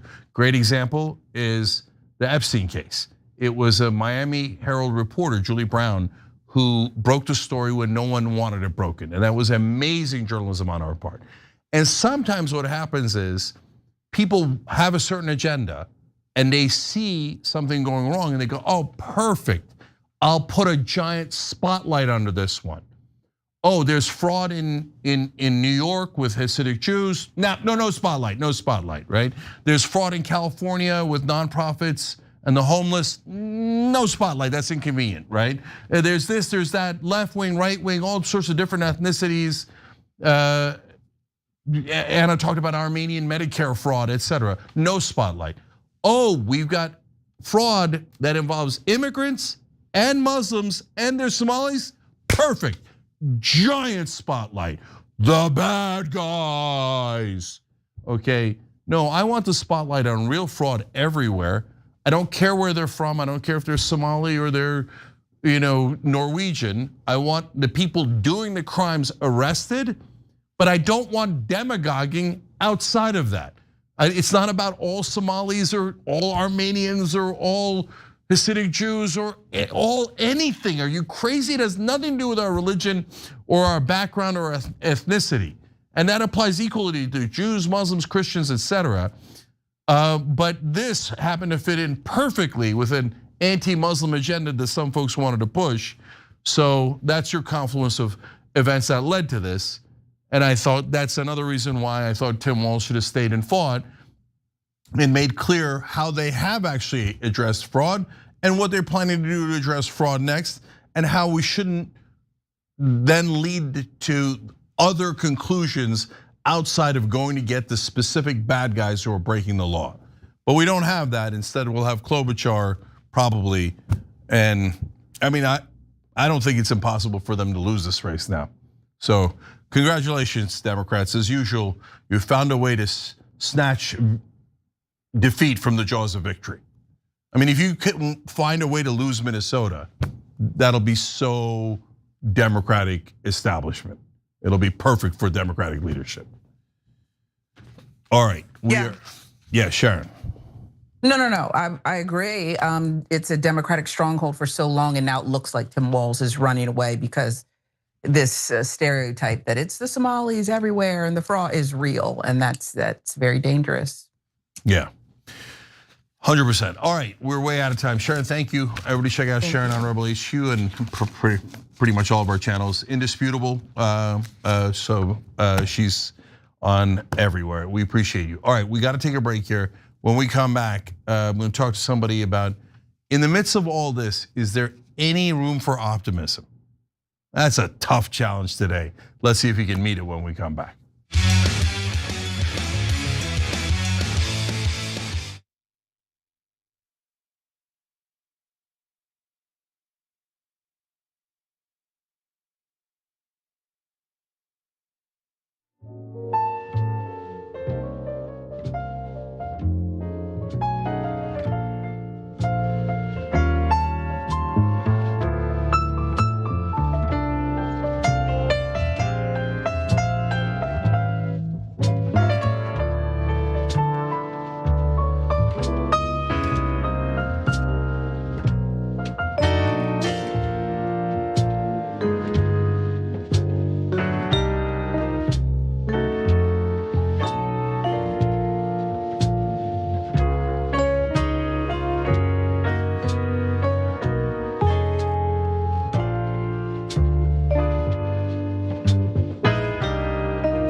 All right, welcome back to the TYT. Cenk Uygur here.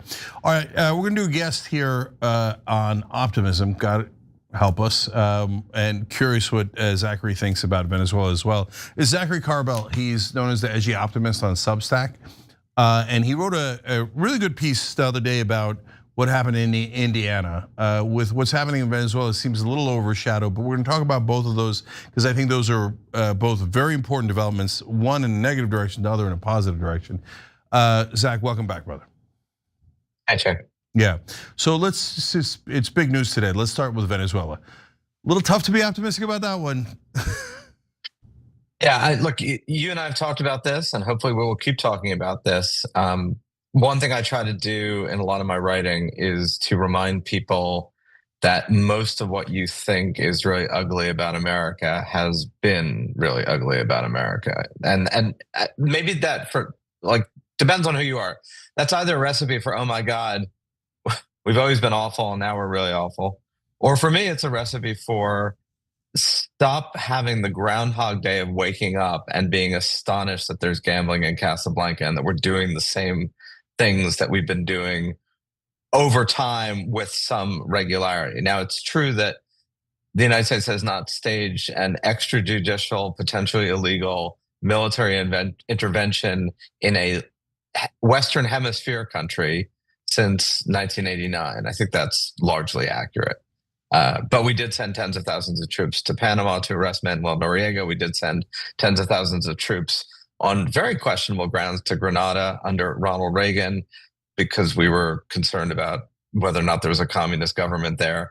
And as you know better than anyone, I think, Cenk, that we could spend the next hour talking about all the incidences in Central America from, let's say, the late 1890s or early 1900s to the present. So that's not saying, oh, this is great and fine, but it is a different tenor than, oh my God, we were so wonderful and law-abiding and peace-loving, particularly in our hemisphere, and then suddenly Donald Trump gets elected president and we do this outrageous thing. Or I suppose if you're on the right, we do this wonderful thing. Like you listen to MAGA land right now, or you listen to Fox, and they're all acting like Trump is amazing. No one's ever done this before. Isn't he incredible? Restoring American strength. Like that's just as ridiculous as we've never done this before. We do this.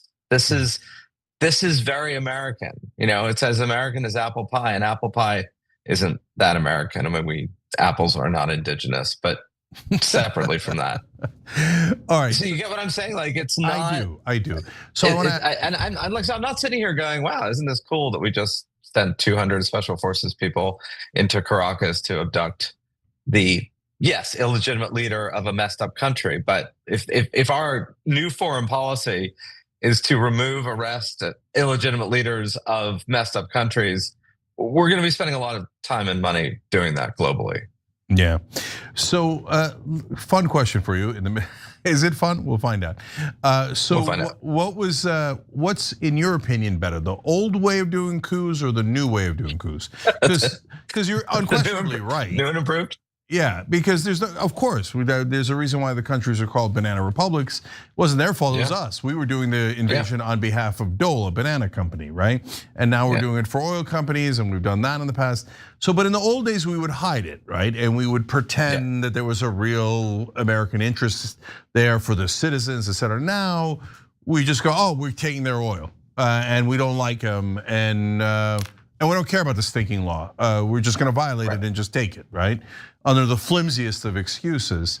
So I can make a case for either one of them being better, right? But which one do you think is better? Personally, I prefer the naked and explicit to the opaque and covert. And it's way easier to be hypocritical when you're pretending not to do something you're doing than what you're doing being evident in the light of day for everyone to see. I mean, we can't pretend we didn't do this, and we're not even attempting to pretend we didn't do this. And then we will indeed bear the consequences of having done it.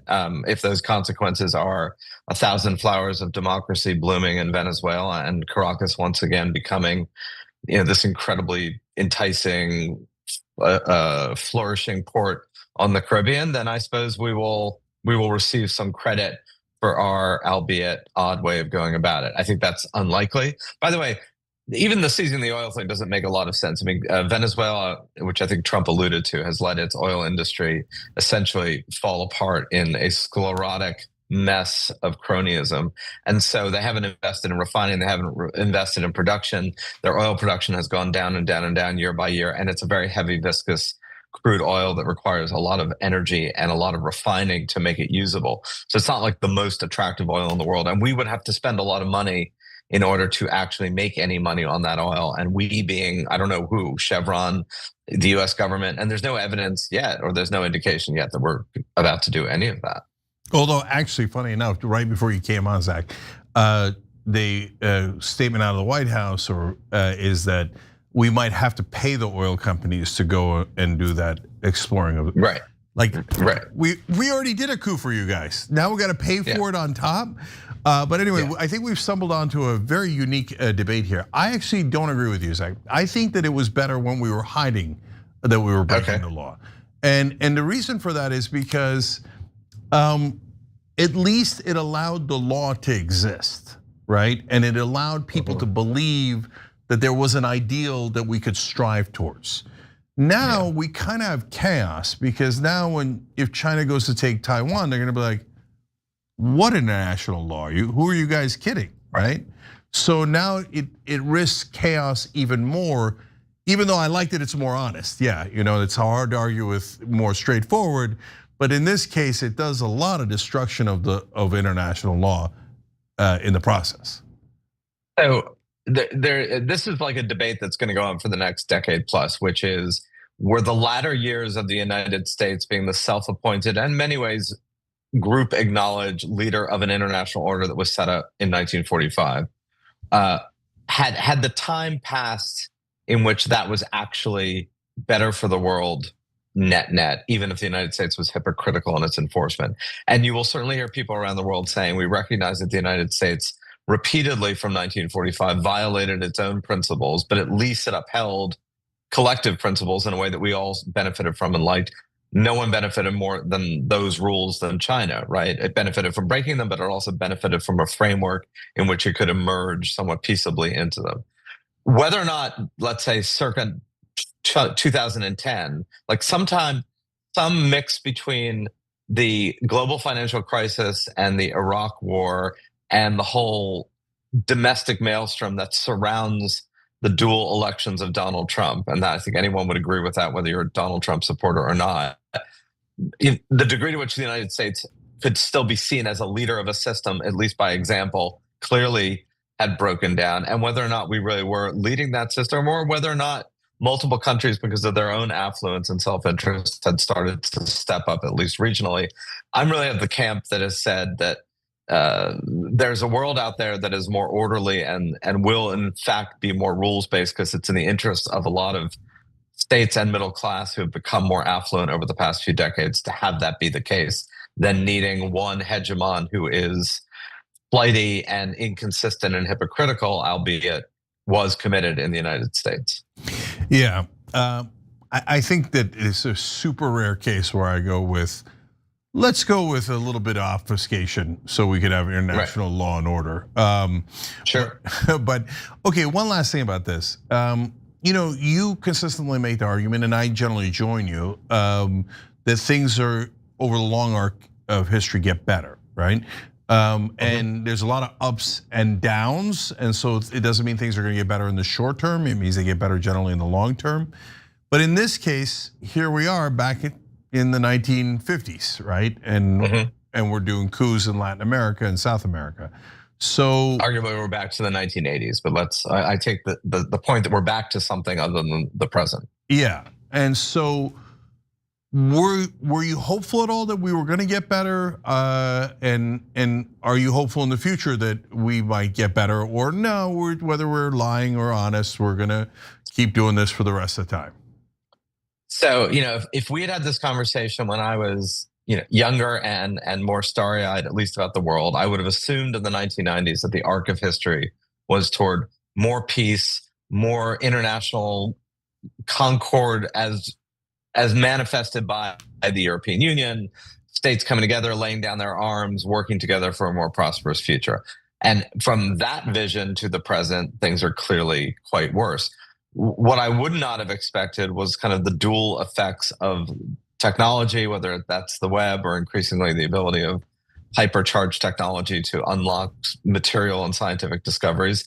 I would not have expected the degree to which the world had become so affluent. And by affluent, I simply mean compared to what it was for all of human history until the present, in terms of far more people having more access to medicine, food, shelter, longer lives, better education, more literacy. I even think declining birth rates recently is a manifest good for most women in the world. I mean, the rights of women in general, the rights of alternate populations like gay people. I mean, the fact is, I would not have expected so many people on the planet to be doing so well at a kind of an individual material level, even as I think things have gotten worse at a collective level. And like that duality, would I rather live in a world where everything was firing on all cylinders and doing better? Sure, I would. I think we all would.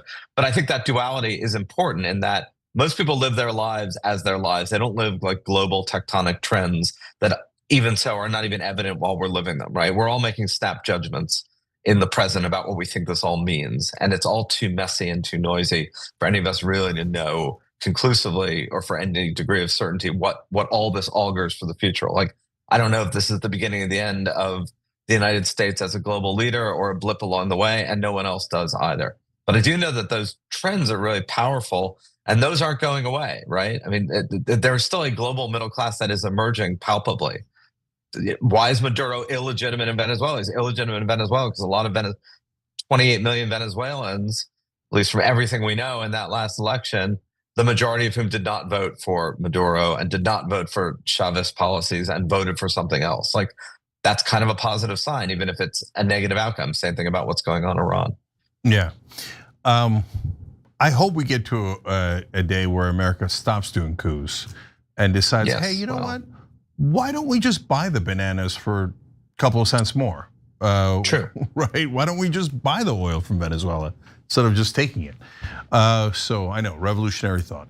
Okay, yes. But I want to go to local issues as well, because you wrote this really interesting piece about Indiana that you cleverly called Independence, local power, local long traditions, and the limits of Trumpism.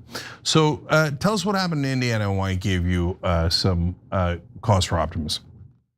So after a full court press by the Trump administration to do what Texas had already done in redrawing the congressional maps ahead of the 2026 midterm elections, the Republican-controlled government of Indiana, by a considerable margin, and the Republicans in the Indiana State Senate by a considerable margin, voted not to do that and voted that they were going to keep the maps as was, that doing this in an off year was not the way to go, and that doing this under the kind of virulent pressure from the Trump administration and or internet troll lackey bot land that was, flaming. There was one Republican state senator had been in office since the late 1980s, a woman who's a grandmother. She said her grandson was starting to get flamed on his own cell phone about how, all the insults about his grandmother not going along with this redistricting plan, calling her un-American, doxing.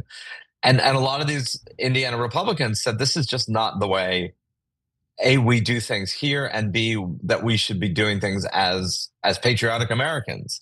And they roundly refused to go along with this plan and voted down the redistricting plan by a considerable margin. And what was astonishing about it was the degree to which they said over and over, we're not going to be bullied. This is not the way to go about this. This is wrong. And it really gives the lie to the popular narrative. And it is a narrative that I feel is constantly reinforced by both elements of the left and certainly elements of the right, that Trump is all powerful, that there is no opposition, that he owns everything, that he just says boo and everybody jumps, or he says jump and everybody says how high. And this was a real example of these people saying, no, we are not going to do this. This is not up to the president. This is not up to Washington. This is a domestic, i.e., this is a state of Indiana decision. And we're going to make the decision as we think we should, in accord with the laws of Indiana. And look, a lot of these senators, the Republican senators who voted against this, Would, I am sure, if an election were held tomorrow and Kamala Harris and Donald Trump were once again on the ballot, even with this happening, I think a lot of them would vote for Trump, not because they would want to vote for Trump, but because they would want to vote and would vote and probably will vote Republican. And that is a severe problem of our two-party system where you're given, at the end of the day, for a presidency at least, you're given two choices and you either hold your nose and vote for one or you hold your nose and vote for the other. But I do think it shattered, if not a myth, then a narrative of an all-powerful Donald Trump kind of owning the Republicans lockstep, which may be true for the House Republicans in Congress, but is clearly not true for the entire country. Zach, my sense of it is that there's a difference on whether the dam is breaking or not, right? So in his first term, when he could single someone out like Mark Sanford in South Carolina and say, okay, you said something I didn't like, that's it, I want you eliminated. And I'm running this guy in a primary against you. And he did it 2 or 3 times, then it's manageable. You could exert, all of your pressure in one direction. And then when you do eliminate them, people get scared and then they march in lockstep, right? But it feels like in the second term, the mistake that Trump is making is he's taking on too many fights at once. So he's telling people, okay, I'm gonna knock out that guy, and he's starting to lose track. Then he's talking about knocking out almost all the Republicans in Indiana. Well, that's just too big, to tackle. So it feels like it's not that the strategy is wrong, that it's just that he's applying it wrong because he's drunk on power and he thinks he can intimidate anyone. But if the walls are breached and you're not that popular and you're trying to do it to dozens of people, then I think it becomes ineffective. Does that make sense to you? Yeah, absolutely. And you're certainly seeing at least some evidence of that, maybe tea leaves, it may be actual evidence between Marjorie Taylor Greene, who admittedly resigned, probably because she had to or felt she had to. You have the kind of continued Don Bacon and Thomas Massey, who are a bit of outliers on certain issues. But then you have Lauren Boebert in Colorado, who I don't think anyone would describe as anything other than a staunch MAGA Republican, coming out pretty strongly when Trump vetoes this Colorado water bill just because he doesn't like Jared Polis. And she was not, it was not a polite response on her part. She basically said, this is wrong, you shouldn't do this, and I'm gonna stand up for the voters of Colorado, i.e. her very Republican rural Colorado district. And you start to get enough of these and you start to get the midterms coming along and people feeling like there's a negative coattail effect of Trump and there's gonna be a bunch of special elections between now and then. And you do has this effect. And then you've got the hysteria of, oh my God, he's gonna subvert the elections. He's gonna call off the presidential election. He's gonna send in the troops. He's gonna declare the Insurrection Act. He's gonna do this, he's gonna do that. The Atlantic magazine did a big cover story sort of spinning the nightmare scenarios. I feel like the nightmare scenarios like we do in foreign policy, like nuclear winter nightmare scenarios, were all possible, right? They are all things that could happen.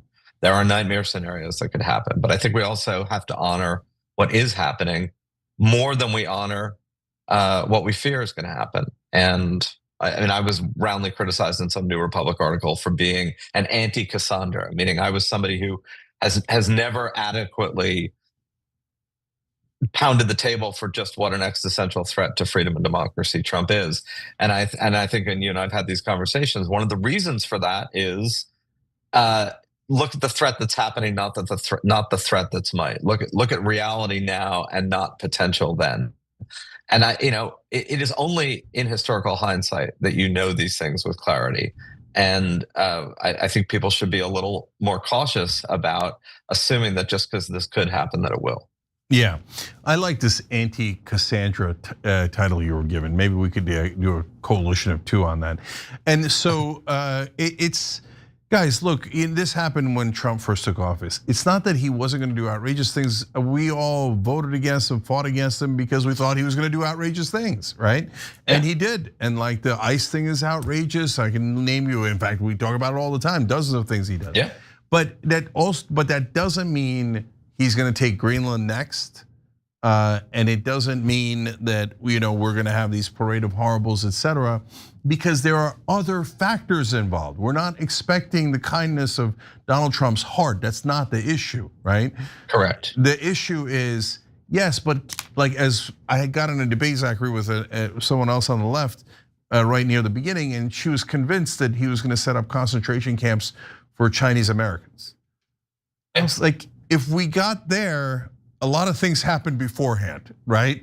Like that's, no, just there's so many things Trump is going to do wrong that you don't have to get to concentration camps for the Chinese. Like, let's focus on what's happening now, right? And there is this huge difference. Again, I will acknowledge, I mean, I think anybody should acknowledge that there's a lot that Trump wants to do that would lead us down really, really ugly, problematic paths, much more than we've already been led down.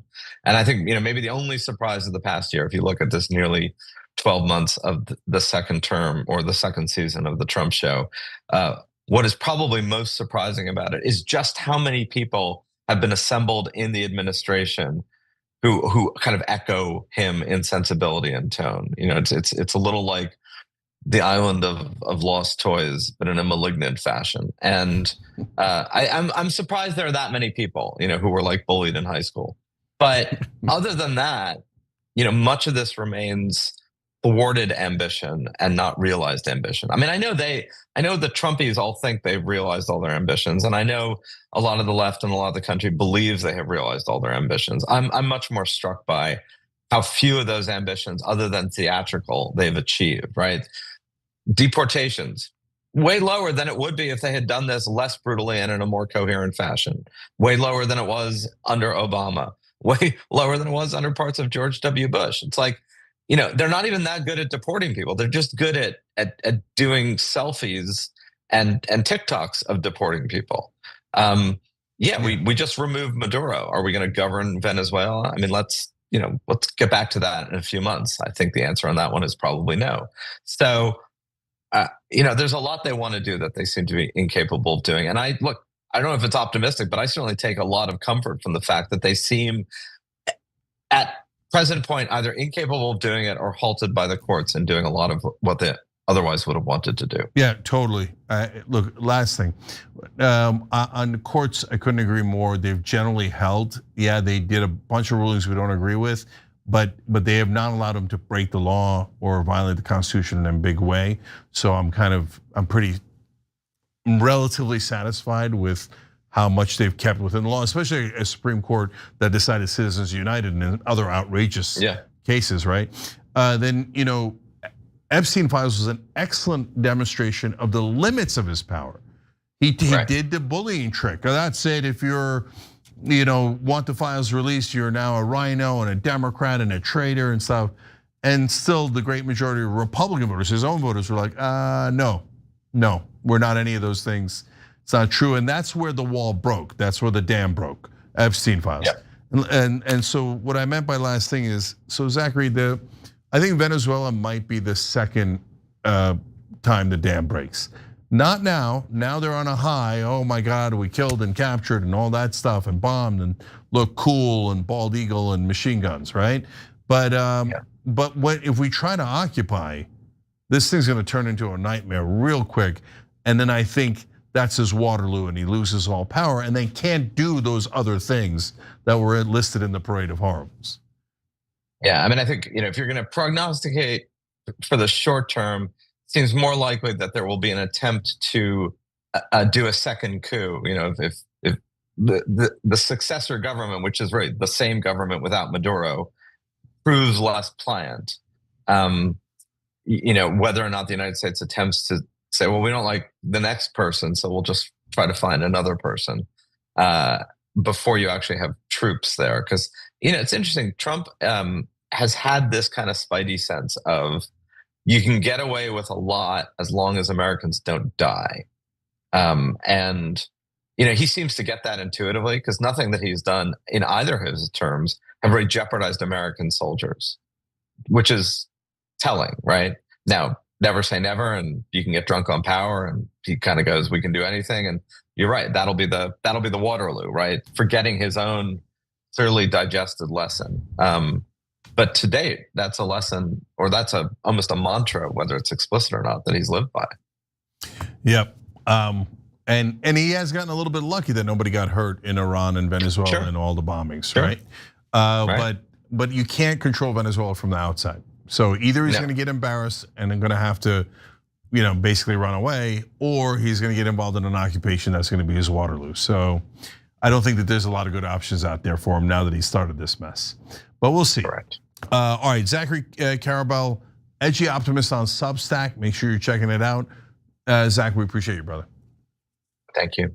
All right, guys. I will do a bonus episode for you all. I do an interesting one about how the difference between covering the Iraq War before it began and as it began versus covering this war in Venezuela. I'll tell you all about that. If you're a member, hit the join button below on YouTube or tyt.com/join, and I'll see you guys in a minute.